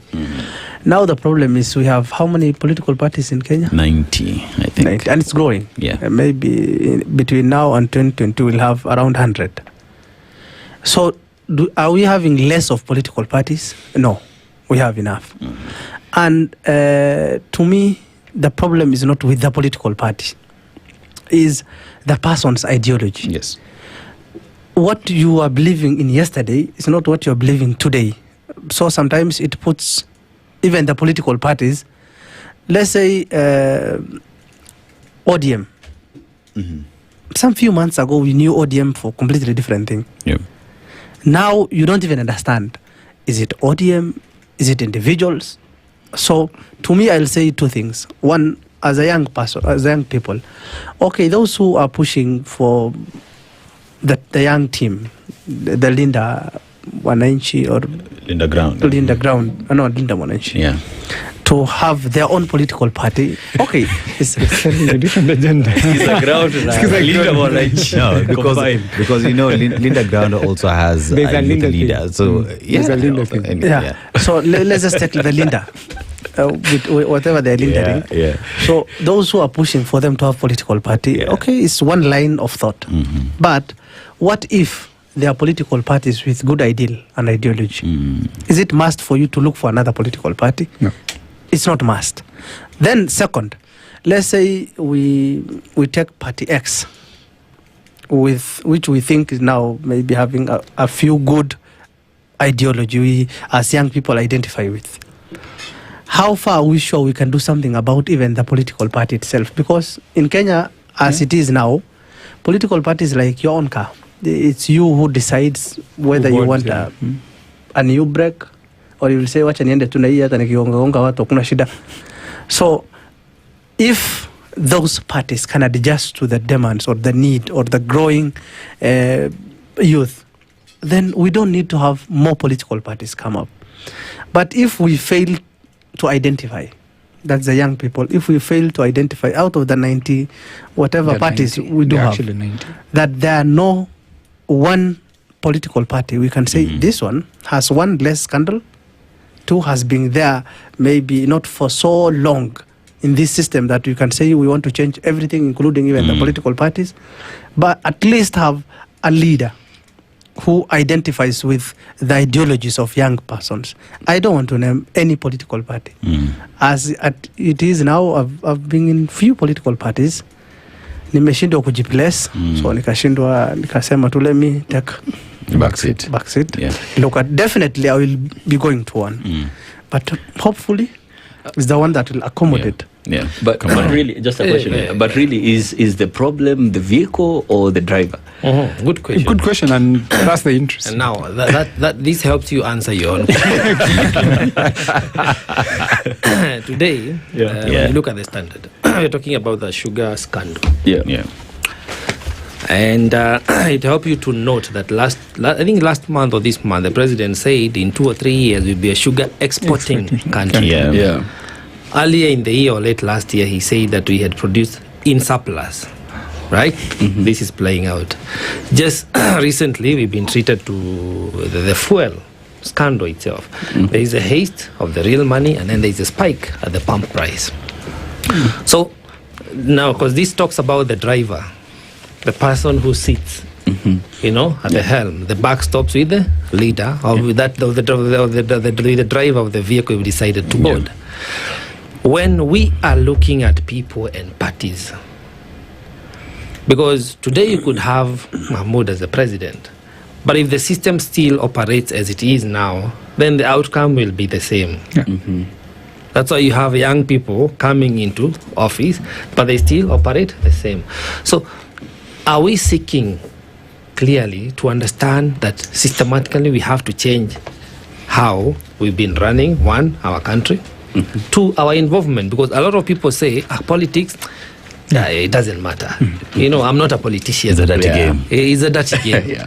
But then you realize politics are affecting the cost of sugar. The quality of sugar you are taking this morning is being affected by politics. The price you are paying for fuel this morning is being affected by politics. The quality of healthcare we are receiving or not receiving is being affected by politics.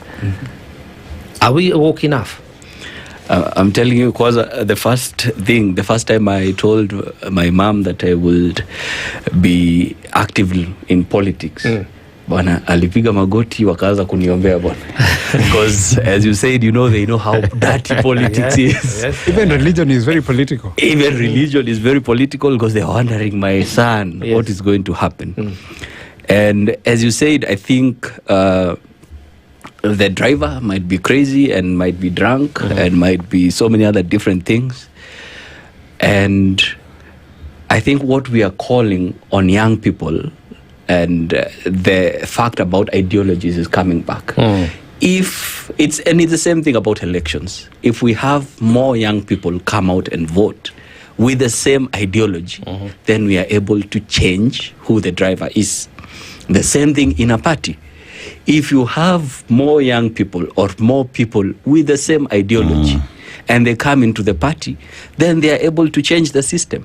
But then again, we have those 70-year-olds who have been in the system who the only thing they can say in parliament is yes. And they cannot even articulate issues of mwananchi. Then the system can never change. So that's why we are calling on a change in ideology. Young people have for so long just sat back and said politics is not for me, politics is dirty. But again, the fuel is going to hurt you whether or not you vote or you don't. Because in the end, that leader there is going to bring in sugar from Malaysia and from some funny country and just bring it in, or bring adulterated fuel, and it's going to mess your vehicle. Eventually, young people are realizing that, and that's why one of the main things I mentioned is that we are seeing young people coming into these parties. For, I think, since history, we are seeing more people wanting to participate in 2027 elections. And I'm very glad that they are there and they are coming in. And even in those parties, they're taking up leadership positions in those parties. And a difference will be felt. I think the final question, because we're running out of time. Power is never given. It is taken. The youth of the country have realized that. How are they planning to take this power? How are you planning, individuals, to take power? Thank you. I think even the word itself, that power is not given, is enough for us to look for it, to fight for it, and to make sure we get it. And the only way we have, as Muze used to say, we have only one bullet, Yonikadi, that we're going to fire on the day that is coming. And our bullet will only say two things. It's either we are having good passengers with wrong driver, or a good driver with wrong passenger, which is both wrong. And we have been having this problem all along. And what I will say, now that we want to fight for the power, we are looking so much at the top that we are forgetting, even if we place who at the top, as long as my governor remains same, my MPs are same, then we'll not have. So what I will say as young people, we this time will bite the least we can chew. Even if it's just that one, let's eliminate that one. And then the moment we are in those vehicles, either as kama makanga or ingine okota nini kama mechanics, whatever it is, we will be in those vehicle. Maybe we still have time to say, this time we have tried. I'm wondering how I can even read this thing, because once I remember the president saying, I'm sure he was referring to one of these people, to go to heaven, that mambo ni matatu ama sijui hata kama aliongeza ingine. Now the system, the power we'll fight for should at least start from, let's say, for instance, in my county. Even if we'll have which president? Yes. To me, that is my perspective. Even if we have the buck stopping with Kamanya or my good friend here, or even with you, as long as down here we are having problem, we'll still remain with the same problem. So we'll go into this power from top down. At least we have 100 to 150. In 30 seconds. I think if you have a drunk driver driving you and you're in the bus, there is no other option. He needs to get out. And he's not going to be a passenger. He needs to totally get out of the bus. And as a young people, we are taking the driver's seat. And that means we are getting into those leadership positions by fire and by fire. The gentlemen here addressing themselves to the problems that we find as a country, and that is a problem, and that the youth have a voice, and what they must do to be able to deal with the problems that do exist. Youth Perspective, Peter Gitao, governance and policy expert, and Habib Mahmoud, youth advocate. Asanteni sana for being here. The conversation continues at exactly right now. It's time for Newswire at 9 a.m. Good morning. Thank you so much. The latest news from around the world. 94.4 Spice FM.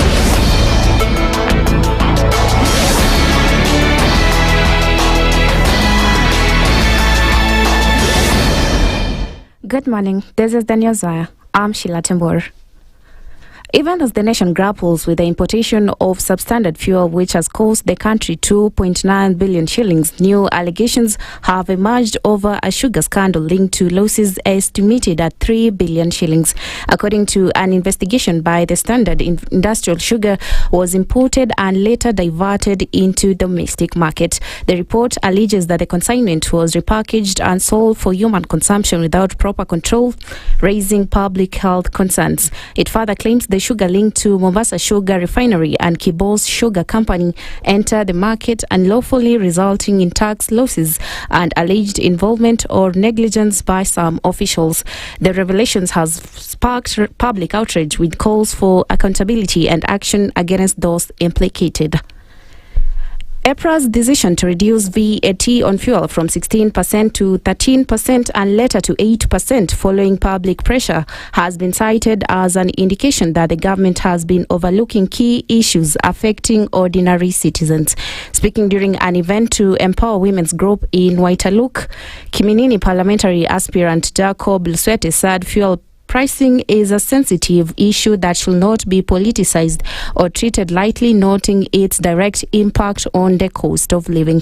He urged Kenyans to remain united regardless of political affiliation and to speak out against government decisions that increase the tax burden on citizens. Lusweti also called for greater accountability from leaders, saying all economic decisions should prioritize the public interest. Hili swala la mafuta liko na ufisadi ya hali ya juu na ni kiwango ingine hata uwezi elezea. Kuna ujanja na ukora mwingi kwa hii sekta ya mafuta, kwa sababu juzi tu wamepandisha, hivi tena wameshukisha. So kuna mchezo ambao inachezwa, na mimi naweza sema hii mchezo yote inachezwa ni ya kisiasa. Kwa hivyo Wakenya nataka niwaambie tuendelee kabisa kusimama imara, kusukuma hii serikali kabisa iwache hii mchezo ambao inafanya, kwa sababu imefika wakati tusimame kama Wakenya, tuache ukabila, kwa sababu njaa ikituma inatuma wote. Mambo isiende namna hii ati kwa sababu tuko kwa serikali. Hapana, tukatae mambo ya corruption ili tuponye nchi, kwa sababu mafuta unajua ni ya muhimu. Mafuta inapopanda kila kitu kitakuwa juu. The government has raised concern over how some Kenyans are using Hustler Fund loans.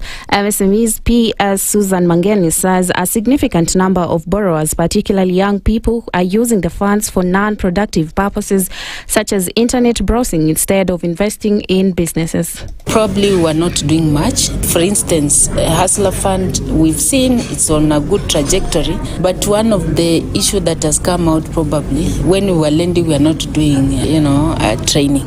But look at what now we've done with Nyota and the impact that we are seeing. So again, one of the measures is to go back and reach out to our beneficiaries, pit beneficiaries of Hustler Fund. Now we want to again see where they are, especially those who are doing businesses, so that then we can start now training them, understanding what they do, and enhance their capacity to grow their businesses. They are doing, but we feel the training element will really help to improve even their financial skills.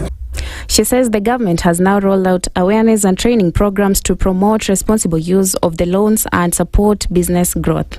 The team at the Hustler Fund is now going outside there to educate people on why it's good to repay so that you stay credible, not just for the next Hustler Fund loan, but also in the market. We are coming up with a national credit score, which is some sort of an identity that measures your credit worthiness. And with that, it will keep on reminding you that this is where we are and opening for you doors if you need the next level. So I don't think Kenyans have refused to pay, but we need to give them a purpose to repay. And through the awareness and the financial literacy and the training that we are channeling out, we see us improving. But then, of course, also we are looking at also growing their limits. And that's the news. I'm Sheila Tembor.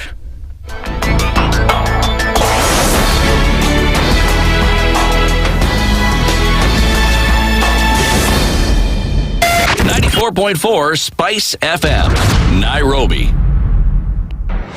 The following takes place from 6 a.m. to 10 a.m. every weekday on Spice FM. You have land, Dennis. Okay, your own land. You use your own money to build it, and then you sell it to yourself. But we don't want foreign troops on Kenyan soil. But surely it goes a little bit deeper. This is it. If you find the tree is withering, then you call the person who is managing that tree. Come around. Why? Tell me what is first of all, what's the problem? Yes, what is the problem there? How do we expect ourselves to move forward as a country? The Situation Room, Kenya's biggest conversation. The following takes place from 6 a.m. to 10 a.m. every weekday on SpiceFM. Baba should disown these experts and say they went there on the, because he keep on telling us that these experts just you came from Dubai and you found them there already at State House looking for jobs. Government has to has to introduce austerity measures. It's something that this government and the previous ones have not been able to do in this country. We've talked about it so many times. And really, I think you have seen the modus operandi of William Samoei Ruto since he came in. It's just showbiz. This is the Situation Room, the only way to start your day.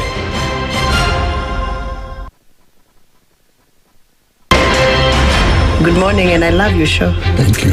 Having come from a Kikuyu radio background, I migrated to Spice because of the content. I was born in a slum, but somehow I got a break in life. So sometimes when you see the sweating coming out because of the passion and whatever it is, behind the noise, there are people. And we share the same umbilical cord. It shouldn't be like that. I am so disappointed. We used to tell Honorable Raila Amolo Odinga that he's doing police of conmanship.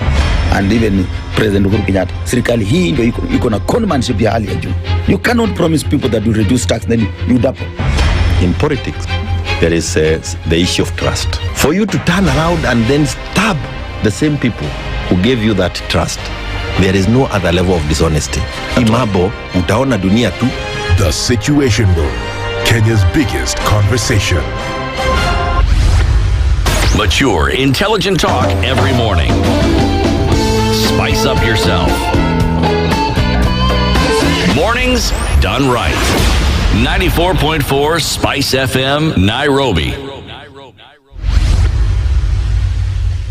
And welcome to the final conversation for the week on Kenya's biggest conversation, the Situation Room. Today being the 17th day of April 2026. And right now we're talking about your health. You know, we're talking about how to take care of your liver disease in Kenya, the hidden pandemic. You know, it's been listed as being one of the most catastrophic, one would say, in the country today. And to have that discussion is Dr. Christopher Pio, who is a gastroenterologist and hepatologist at Aga Khan University Hospital. Hey, Daktari, karibu. Thank you, and you're all welcome. Yeah, I hope I have not butchered those names. I think you've done well. In fact, I want to keep it to a minimum. Okay. And we also have Ann Loko, who is a liver transplant recipient at Litac. Karibu sana. Thank you very much. Every week, we go to a different African country. Yeah, how we go, don't worry, but we just go. But now with fuel prices, traveling will be a little bit difficult, but Sagod will provide. Now, we are in Djibouti today. A few things about Djibouti. They just got off an election, elected the president for the 6th time. The population is 1.1 million. Very small country. Yeah. And you look at what feeds the country mostly is their port. Yeah, so it is the entryway of services and goods to Ethiopia, former colony of France as well. So they speak French, but traditionally they are majorly a Somali-speaking country. So their ties with people of Somalia as well is in there. But the proverb that we do get from the people of Djibouti says, a person who has not traveled has no eyes. A person who has not traveled has no eyes. How would you interpret it? What do you think people of Djibouti are saying? Ladies, go first. That travel opens your mind. Mm-hmm. Yeah, you're able to see a lot, Mm-hmm. but you didn't see if you stayed in one place. Yeah. Short and sweet. Daktari. Exposure helps. It enriches. And traveling is just part of it. Yeah. I think as we get into this conversation, Daktari, I'll start with you. Gastroenterologist and hepatologist. Earlier, he said all he had was just yeast. Now, please explain to us, gastroenterologist and hepatologist, what do they do, Daktari? So, gastro relates to the gut. Enterologist means that ologist is basically the study of, and enter means the intestines and all the rest. Okay, so that's basically it. Hepatologist comes from hepa, which means liver. Okay, as simple as that. So you just add the gut to the person who studies it, and you have those terminologies. So it's not complex, just... so it's just it's just how you name it is what makes it sound a bit tough. Yes. But then as we talk about liver disease in the country, what are we looking at? How bad, how good is it? I think it is a neglected disease, in my opinion, from all aspects, both from the epidemiological aspect, because you need to know what are the statistics. Do you have a program for generating full statistics? Yes, we do have. There are statistics out there that state liver disease is one of the top 10. Yes. You can always look that one up. But the details regarding what this disease is and what the impact is on our communities is insufficient, I would say. So if you don't have numbers, you cannot take action. But again, if you look at the impact of the disease, I would say, let's take, for example, alcohol use disorders. If we took a tally of how many patients are being admitted for alcohol use disorders and how many of them have liver disease, it is a problem. Okay. Let's take metabolic associated fatty liver disease. Okay. How many of us are overweight and obese in this day and age? And the more obesity you have, the higher the risk.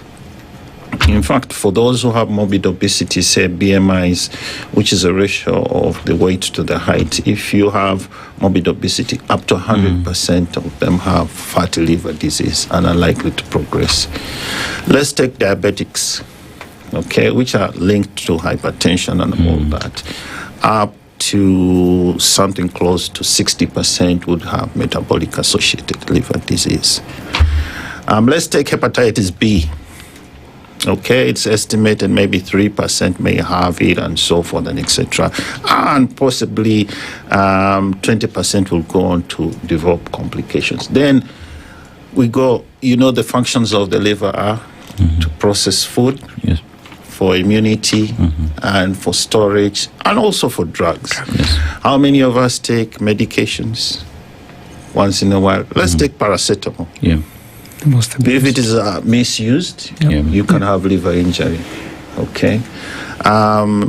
So there are a lot of conditions that are related to liver disease that may impact us either through our family or through ourselves. So we need to take that into consideration. It's not until it hits you and hits your family that you'll begin to discover that, one, it's damn expensive. Okay. Two, apart from expense, it will impact on your family, and sometimes the treatments may not be optimal in our setting. So, and it's a little bit of a quandrum. I know I'm painting a grim picture, but I think even well added. Sorry, Ulrich. But then you talk about treatment, and that's where you come in. So you are a recipient of a liver transplant. Yes. How was it? How did it dawn to you that, hey, I'm not feeling well? At what point did it occur to you that this is a problem, I need to get it fixed? For me, I didn't start out as I wasn't diagnosed with liver disease first. I went to a dermatologist because I had a skin condition, lichen planus. I was diagnosed, but when they checked my blood work, it was out of range. I was anemic. My white blood cells were off. My platelets were very low. They were 66. That is considered very low. They're supposed to be like a good range. So 150 to about 400,000. And they were going down. So she referred, the dermatologist referred me to hematologist. Hematologist also discovered that I have an autoimmune condition. Then I was referred to another doctor, rheumatologist. First of all, diagnosed with lupus and later liver disease. Yes. How's the journey with that? It was so you've been told you have a liver disease. Yes. Because I'm asking that because there's an individual who's listening in and says that he went to a GP, a general practitioner, and was told you have liver disease, and that was it. Yeah. How was it for you after you've been told you have a liver disease? I was in denial. I didn't know what to do. I didn't even know that because I had end-stage liver disease, that it requires a transplant. I didn't even know that livers are transplanted. I was that ignorant. And therefore, they need to create awareness of liver disease, yes. I think sorry. But when I had to accept, I was told I need, because of the way it was progressing, it was progressing quite fast, and I had all the symptoms of liver failure. And Dr. will mention those symptoms. I had every symptom of liver failure. So I needed to do a transplant I did my transplant in less than 1 year of diagnosis. I was diagnosed in February. I did my transplant in February of 2021. I was then did my transplant in February of 2022. That's how it progressed. So sounds like a bad one, but is it because of late diagnosis people don't get to know? How does it show that maybe leads to the fact that you're not aware of it until too late? Maybe I can mention something. Okay. That at first, the only symptom I had, I think I had it for a long time, was just fatigue. Fatigue that 8 hours work was too much. Like I work 8 hours, I'm so fatigued. Weekends, I just sleep. I was always tired. And I didn't know that is a symptom of anything. Until now I was diagnosed, and one of the symptoms is fatigue. I think to those people who love to sleep over the weekend, it does not mean that... No, that's not it. So just to finish that, is it because there's not enough information, or is it because of our tendency as a people not to go for checkups, or is it because there's an incapacity to detect this? All of the above. So the issue is, number one, you need to understand that when you look at the body, different organs have different attributes. So one of the attributes of the liver is that it can regenerate if it hasn't been beaten and so forth. So that is why we do living organ donor transplants. So you can split half of your liver if you're healthy and give it to somebody else. While for kidneys, they take one kidney, you remain with the other one, blah, blah. Of course, they can't take half your brain or your heart or something of the sort. So really the issue is the liver is set up to take a lot of insults. So it's not until you destroy a substantial amount, more than 80%, that you start to get symptoms and signs. So it's kind of late. The tests that we do, some blood tests, you may be able to pick up early. And of course, if you do certain imaging tests, you may also be able to pick up early. Sometimes what we do a liver biopsy, but nobody wants their liver poked. Yes, and it has some complications. But it's really useful to guide therapy. So if you understand that, then you will know why most people present late. And in our setting, of course, with limited access to health care, limited information, education, and communication, and of course poor surveillance systems, etc., and so forth, it's not a surprise that many people present late. And there are other complications like liver cancer. Most of the patients that present to us, 9 out of 10, it's already too late. You just have to say, let's go. We can only manage it. I can send you to the moon, send you to whatever. Outcomes are the same. And then there are those who present with florid liver failure. you cannot even move them out of the ICU. Immediately you move them, end of story. Okay. So sometimes when patients present late, especially for the acute or chronic liver disease, we say that please seek health care as fast as possible, because the 72 hours determines whether you live or die. Yes.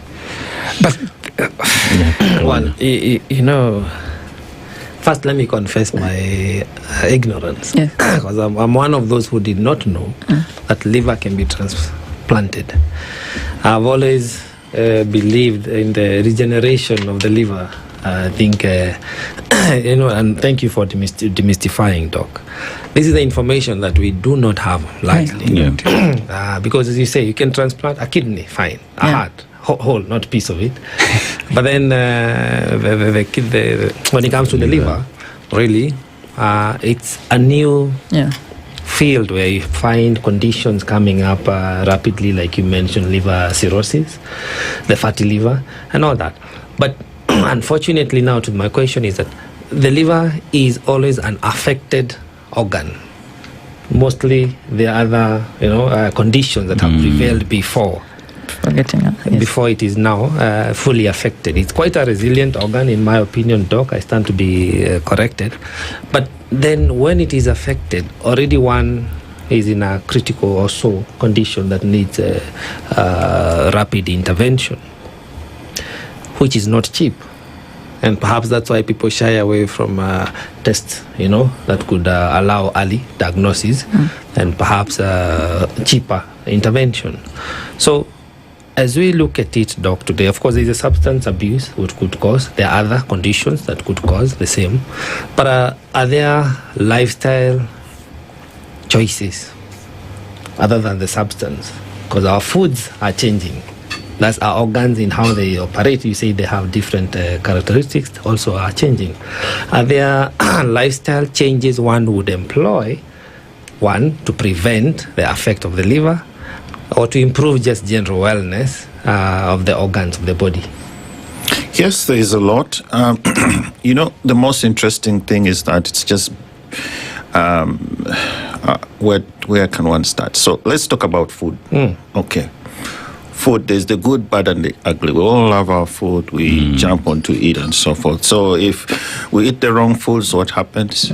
It changes the general layout of our bodies. Layout, the wrong foods. Yes, and so forth. So wrong foods in wrong amounts, in quantity, in quality, and so forth. So the optimum diet would be so-called Mediterranean type diet, which is half vegetables with half fruits, then a quarter carbohydrates and a quarter protein. Doc, are you going to tell that to people from Western Kenya who have to eat a lot of food? Yeah, but if you ask their grandparents, that's what they used to do. Their grandparents, that's what for example, maize. Who introduced maize into Portuguese? This cabbage. Who introduced it? Was it there? Watermelon. You talk about watermelon. Well, some of you, when you were growing up, did you see watermelon? So these things are changing. Chips is there, blah blah. Were there Irish potatoes in this country? No. So there has been a change, complete change. Yes. If you went to Paris and so forth, you can see the way they eat their food, plenty of vegetables, blah blah blah, and etc. So I think diet is one thing. Then of course activity also helps, and then avoiding some of our nice recreational activities, like you go. Some of it is cultural to drink and so forth and etc. But of course, if that is abused, it causes problems. Right. Yes. So what is the correct amount in that case? So it's not one size fits all. Yeah. So no, good to ask, because again, somebody out there probably is wondering. I probably can't do without a tipo. So me, I just tell them that, hey, you make a decision, okay? If you know it's causing you problems, stay away from it, okay? That it's as simple as that. Yes. So it is legal. So what the heck? And in my opinion, people make money from it, etc. So I'm of the opinion that If you make money from something, if there are side effects, why don't we get that money and put to help those that need it? So let's go back to right. Yes. So the issue is we've talked about nutrition, we've talked about exercise, and there are certain diseases that are preventable. For example, hepatitis B, which you just take a vaccine and hopefully it can be eradicated. Hepatitis A, which is spread through water and etc. Alcohol, I've already talked. The solution is avoid if you must. Yes, that is simple. So overall, then for those you cannot catch, you can actually do blood testing and also non-invasive testing. And you can do your usual screens, for example, complete blood count and the liver test, just to see how things are going on. Then you can pick up on high-risk groups, for example, diabetics, etc., and so forth. All right. So, is there anything genetic about it? Just a follow-up to that. Now, one may do the mitigative measures, the preventive measures, but then a point will come where we have identified somebody who needs a transplant.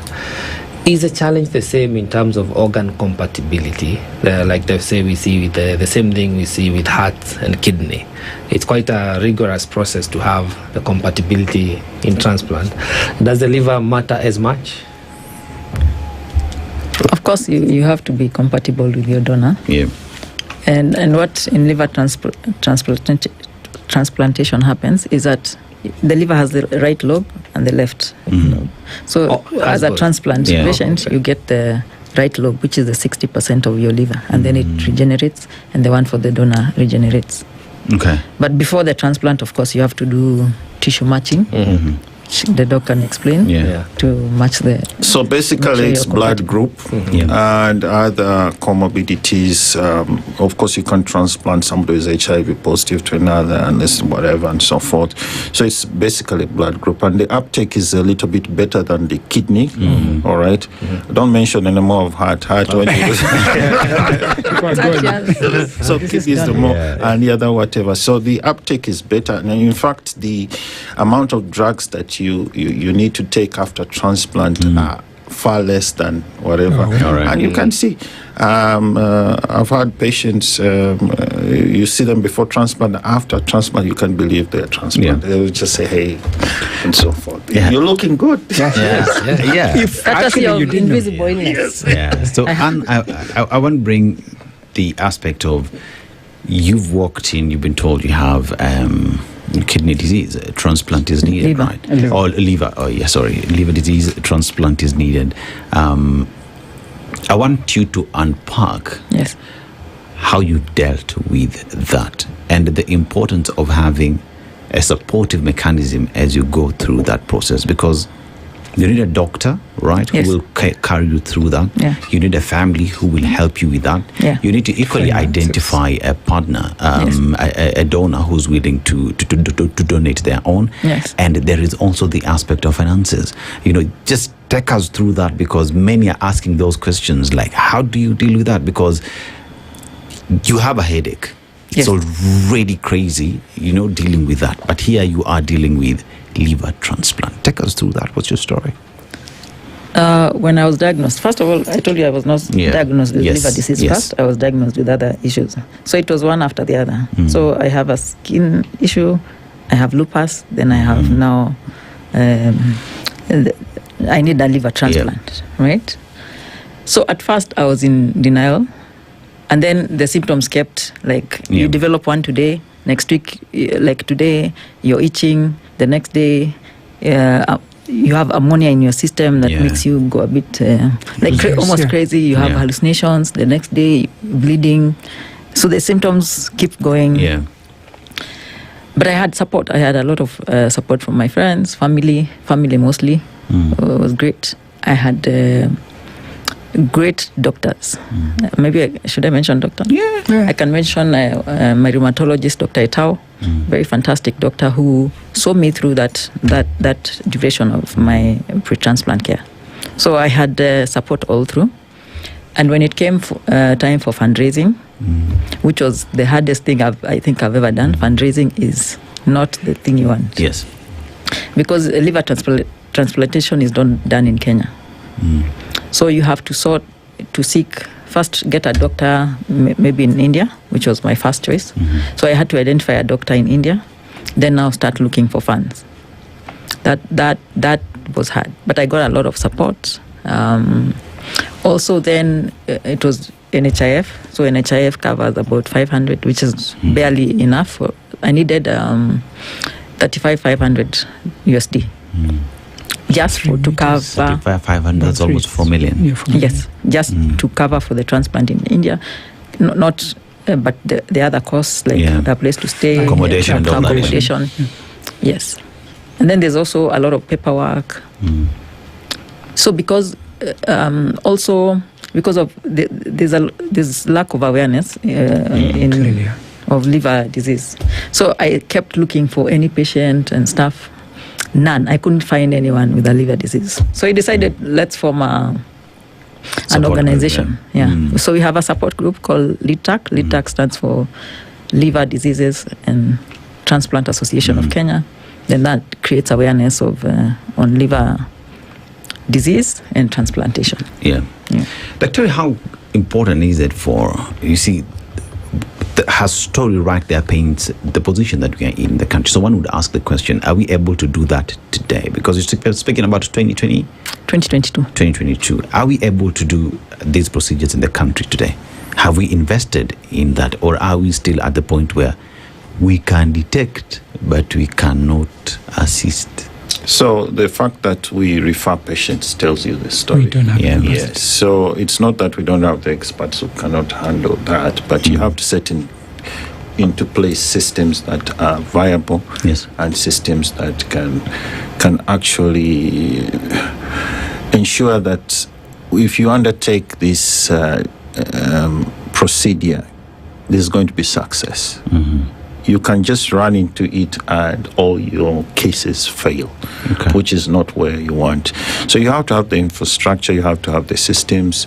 I do not know the status of the transplant law, and so there's a lot that one has to do. It's not that we're not taking care of the patients. We do not prepare the patients for this procedure. In fact, some of the patients that we have, by the time they go to India, the doctors, they are saying, how did you manage to look this good? With this, some of them, they would have been written off completely and so forth. Then, so we stabilize the patient, look for the donor, check all that, make sure the talk about finances, the legal aspects of who the donor is. So there's a lot that one needs to go through. And remember that when you get the transplant, more than not, we keep you in India for 1 or 2 to 3 months, just to stabilize. And did you like the food? The food is not bad. Not at all. Actually, asking, given what you're saying, what is the policy level intervention, or what is the government position, or the stakeholders? What are they doing? Because I saw from the stats, it's about 13,000 deaths annually in Kenya, which is quite high. What exactly is the government's role and the stakeholders to ensure that this matter is taken care of? Because it's a silent killer and it's such lethal. I take it back to you. What is the population thinking about this? Because really, I'm not government. I cannot speak for government. That is why we partnered with Anne and said, let's start a support group, and take it to the people. Let the people understand and let us work together, because it seems systems are not moving forward as would want. I ask this because you are a stakeholder.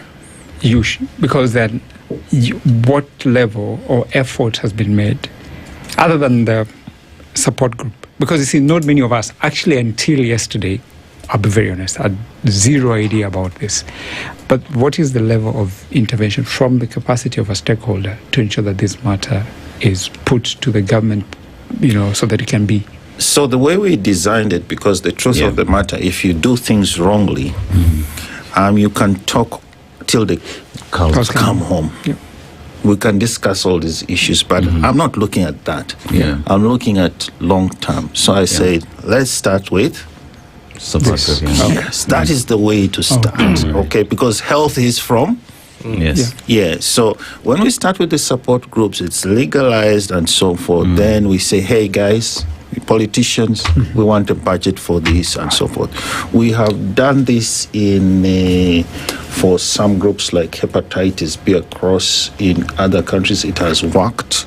In fact, in the other one of the countries were able to block the budget because they hadn't through the support group. So from our experience, it works. Yes, because sometimes for some of these activities you have to put money out of your pocket to run this. And remember, worldwide, as I say, liver disease is kind of neglected. They don't get as much money as other diseases do. I would say, what is the budget for management of alcohol associated liver disease? Is there any budget? No. How much do we make from alcohol? A lot. It's the biggest contributor to the economy. And actually, there's even an allocation that should go to rehabilitation. But yes, maybe I can mention some proposals we gave to the Independent Investigation Committee on Cell and Tissue Transplant. It was sitting last year, and they were looking at issues to do with transplantation. And one of the key things we mentioned is that we need to have a transplant authority in the country. It is there, but it is now connected to the blood transfusion and So we need to have a standalone transplant authority to handle matters to do with transplantation. Yes, as a separate entity. Yes, separate entity. Another thing we need is that we need to have a transplant registry. You cannot do advocacy without numbers. You need to say, even when you're working with government, without numbers, so they start you can't do much. Another thing we were talking about is expanding the organ donation criteria to allow non-family members to be able to donate, or even paired transplant, paired exchanges. That then increases the donor pool, and you're able to get more livers. Another thing is that currently SHA is covering pre-transplant and post-transplant costs for only kidney patients. So we were saying a transplant patient is a transplant patient. So let's not just give that money to kidney transplant patients. Give to all. Increase the scope. Increase the scope so that all transplant patients have access to pre-transplant, because it's very expensive. Even a lot of mortality happens when you're just looking for money to do the pre-transplant costs. At that point, if you need a transplant and you don't have money, what do you do? You have to look for the money. Well, it seems like you're doing a lot of good work, and please keep up. Thank you. Because as Doc says, we have to start somewhere, and it's one life at a time, one successful transplant at a time, and then one legislation at a time to make sure you have, as a country, we have a system funding that is working, and hopefully these processes can start happening here in Kenya sooner, Doc, than later. But now the support group. Yes. Earlier on, you said when you are getting on with your journey, when you're starting off your journey, you could not find someone, even to talk about it, like a lived experience. Yes. How is that today? Are there persons you've encountered after, since you started this? Of course, now because we have the support group, we have about 80 members in the group, and more join. So we create awareness on liver disease and liver transplantation, and just do a lot of advocacy work. Wow. So, and with those numbers, Doc, are you confirming that all those procedures have happened outside the country? I'm confirming that there's no transplant happening in Kenya. In Kenya. I want to look at one of the things that you hear every day is, not every day, like numbers that you've come across is someone had kidney stones, right? Alienda akatolewa, they're good to go, But there are others that I've had who have gone through the procedure, but they come back with either recurrent condition as well, or it metamorphosized to be something bigger than what it was. Take us through what kidney stones are, because many would identify with that. And how do you treat it? And does it just end at nilitolewa hizo stones, now I am good to go?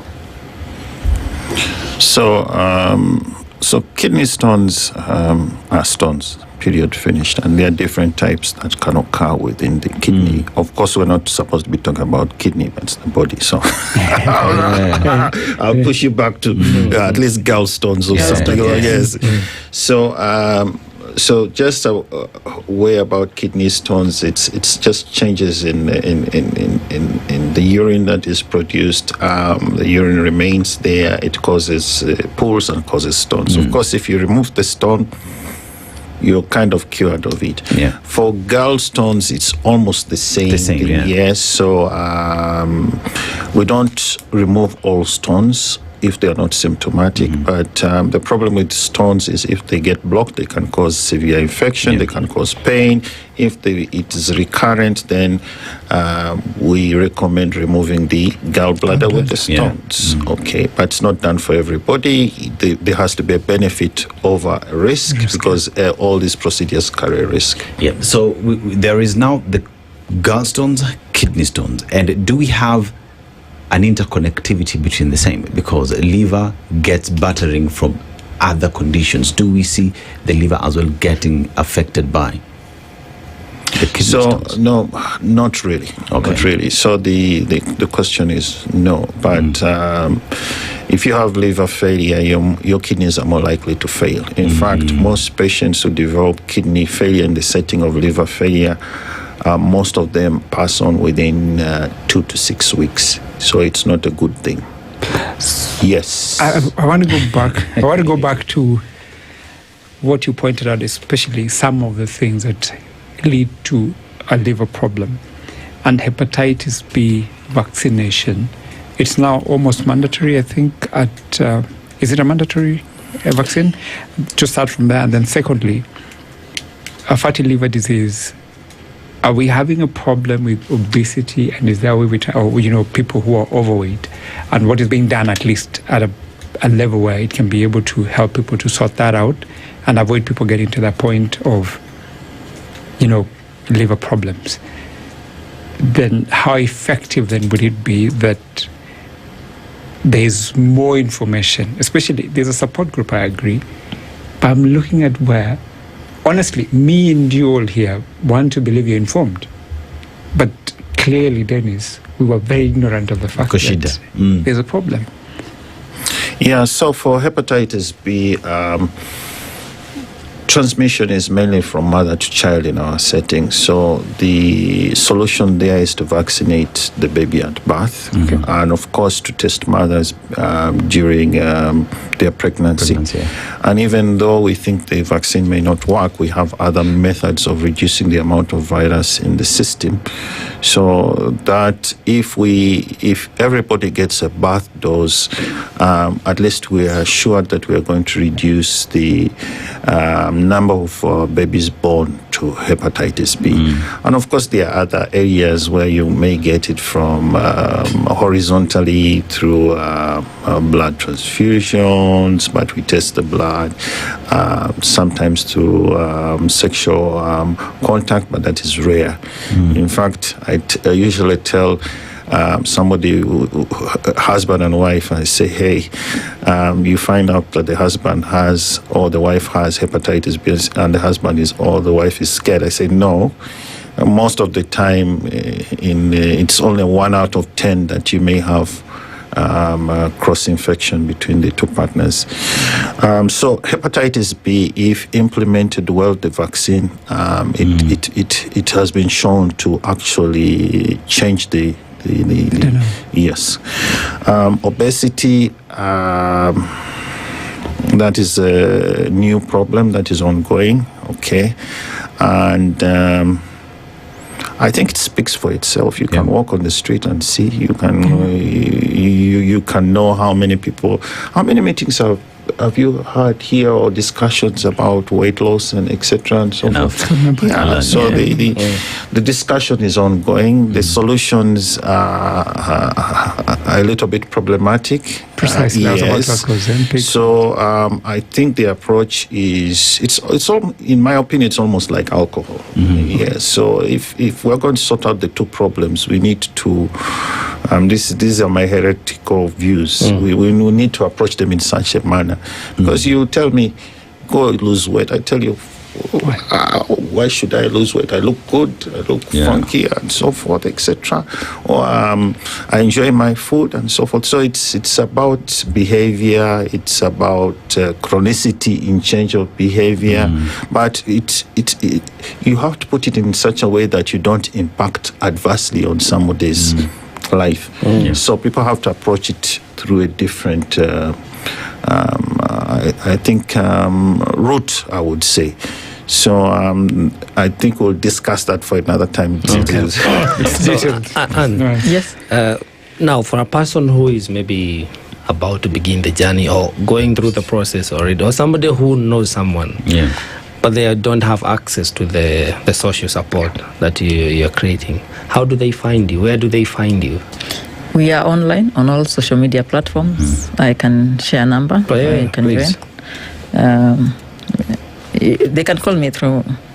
I can give you the number. Yeah, you can say. 0721 3888 31. And again, what do you call yourself? LIDTAC. LIDTAC is Liver Diseases and Transplant Association of Kenya. Okay. Yeah.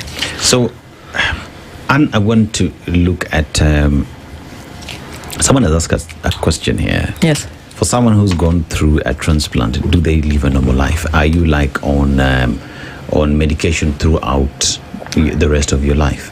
Or is it once you're there and you've gone through the processes after 3 weeks or 4 weeks in India, 4 months in India, and you're back? Do you stay off medication, or is it a lifetime period of you being under medication?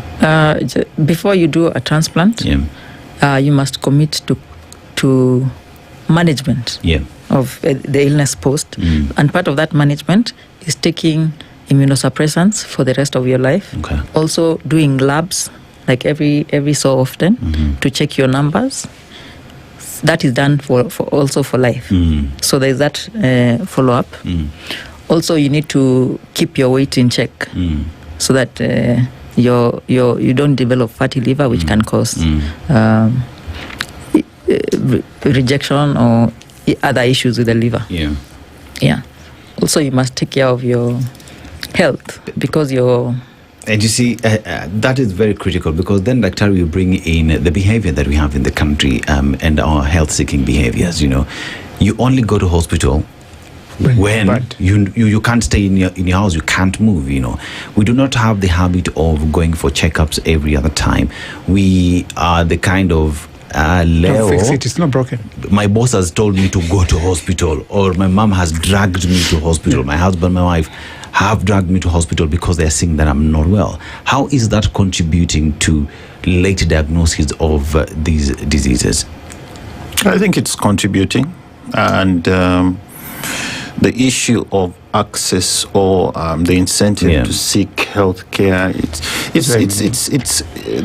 multifactorial. For example, if I don't have the money and I want to save the money for something else, I may not run to have the test, or I may have a fear that I'm going to do the test and I would come up with a bad report, or if there's a bad report, I may have to change my behavior and so forth. So it's multifactorial, and it depends from community to community. So to address that, it's a little bit tricky, but again, I push it back to the community. I mean, I'm looking at it from a different perspective, because now we have Kenyans who are registering for SHA, right? Yes. And with that being there, SHA wants to be able to take care of its citizens, for taking care of Kenyans. Should there be then more conversation from the providers' point of view, encouraging more Kenyans to get out there, so that we start speaking more on preventative aspect of medicine other than curative. Because if that came from SHA, Kenyans being bombarded with messages, being told why it's important, why it's critical, then we would see a shift in health seeking behavior. Because first of all, SHA is making it easier and affordable for individuals to get there. Yeah. Should that be the direction that as a country, as a leadership, as ministry, we are taking towards improving on health seeking behavior? I think prevention is what is key. Yeah. Because doing a transplant is like the last option. It is the last option. It's not even a choice you do. It's like it's life-saving. It's a life-saving procedure. So I think before you come to think of doing a transplant, I think there should be measures to ensure that it is treatable. You can prevent anything that is preventable. You prevent it. Yeah. Well, Doc, earlier on you spoke about the gut, which seems to be the center of, like the epicenter of everything. Even when it comes to the liver, what you feed the gut is what the liver is going to process and break down. Are there things that we could say are foods that are good for the liver, generally speaking? We've eliminated the don't, like the intoxication from whatever substances. But generally, are there foods we could say these are the good ones for starters? As you do the exercise, also consider having a bit of this more than the other. So I would just push it back. It's not one size fits all. Correct. Yes, and what I alluded to was that more vegetables, more fruits, other than more carbohydrates, proteins are okay, and so forth. So usually it's the carbs and the fats that may cause issues. So that is what the coffee is good. It has shown to impact moderately on protecting the liver and so forth. But I think just as fatty liver disease is the main. Yeah. Now we need to focus on I would say balanced diet. There's a question that has been asked here, and maybe you could respond to it. Yes. In terms of having a transplant committee or a transplant act authority is there, but then putting in place laws that would have more Kenyans at the point of death donate their organs. So organ donation at the point of death. Do we have such laws that Kenyans are aware of, that if I'm going, I can donate my organs? And Doctor, you can also chip in. Once one is dead, can their liver be used to help someone who needs one? Currently, the law that is there only allows for immediate family, like your immediate sister or brother. It doesn't allow, it's not as expanded. You can't get a liver from your relative. I can't donate for you? Okay. The law. Yeah. It's in the law. Deceased donor, we are still lobbying for that. Yeah. So the law only allows for living donor, immediate family donation. Doc, is that a conversation you should be having as a country?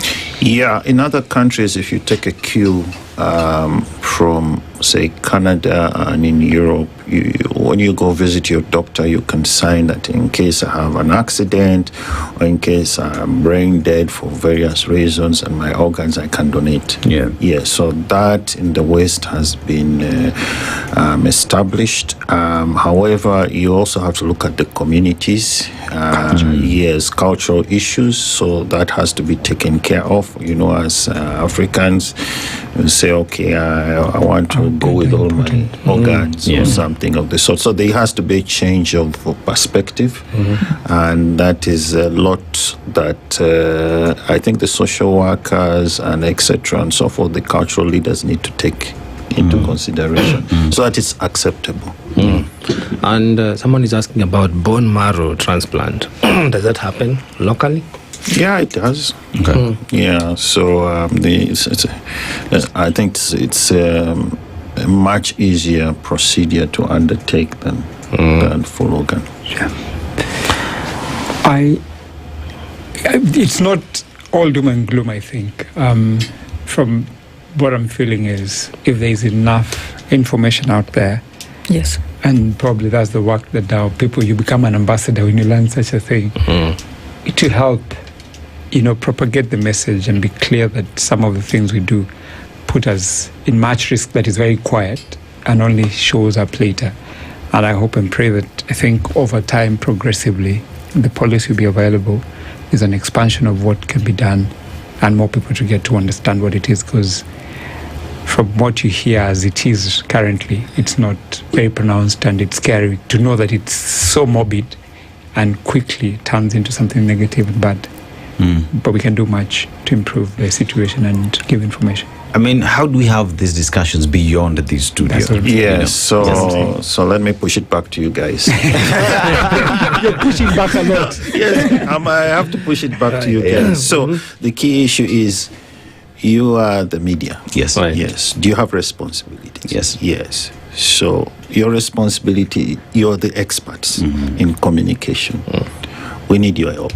Yeah. Yes. You have to offer some kind of level of community participation. All right. Go beyond just sitting in front of this and say, can I link up with, say, let's take or something and say, okay, can we work on this or something of the sort? Can we profile it and communicate it in such a way and link up? They have a website. Why not link up with Star FM and SpiceFM and so forth, etc. Those are ideas people need to think. Because I'm also looking at expanding the engagement further, because here we've talked about an availability of an act of parliament that would enable a deceased donor or someone who's brain dead to do what?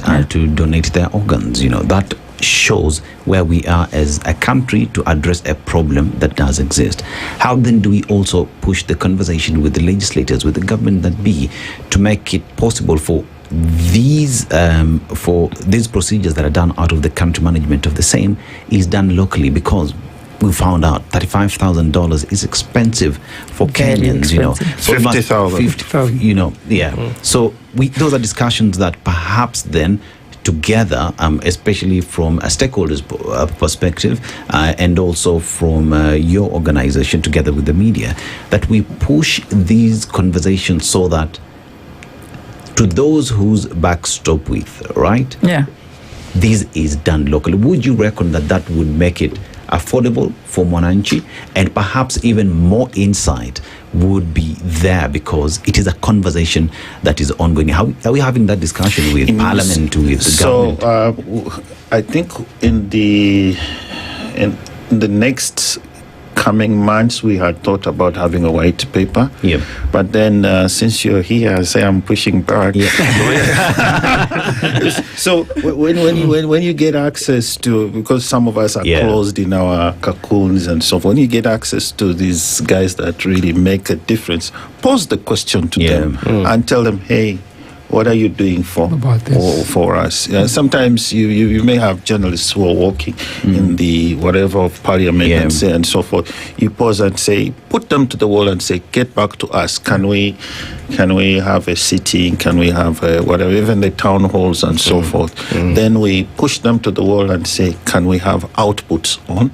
So that they say, we'll get back to you on this. Then let me push back. Yes. What's the progress with the white paper? So white paper. So we have with the white paper, we already have a plan. Okay, we have discussed between the tech and ourselves and so forth. So as when we have finished the World Liver Day, we have set it in one of the outputs. When is that?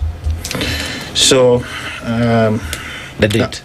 So the date, we do not have an exact date because we have to. How long have we been made legal since? Since last year. Last year. Yes. Okay. So we want to. You see, if you're going to present a white paper, you have to have a roadmap. Okay, and a roadmap is, and you need to have a champion within the group. Yes. If you don't have a champion within the group. Whatever white paper you present will go to the so those are things we have to think about carefully. Otherwise, yes, it's a good idea, but we have to find somebody who is willing to run with the message and so forth. So, Asante sana. It's a good place to end the conversation. Time, unfortunately, is limited. We want to thank Anne Loko, who's a liver transplant recipient and from LeadTac, and Dr. Christopher Opio, gastroenterologist and hepatologist at Aga Khan University Hospital. So for the one who is asking where to get the Daktari's contact, we shall be getting the contact and connecting him with you so that you're able to get the assistance that you do deserve. We say Asante sana, and to everybody that has made this a success. Asante sana. It's Friday. Good Feel Friday. Enjoy yourself. It's time for news. That is a decision you have to make on your own. Bye for now. Good morning. The latest news from around the world. 94.4 Spice FM.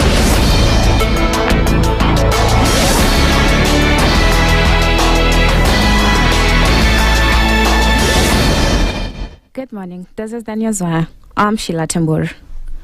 President William Ruto has signed into law the VAT Amendment Act 2026 following approval by the National Assembly to reduce VAT on petroleum products from 16% to 8%. The president announced the tax cut on Wednesday, saying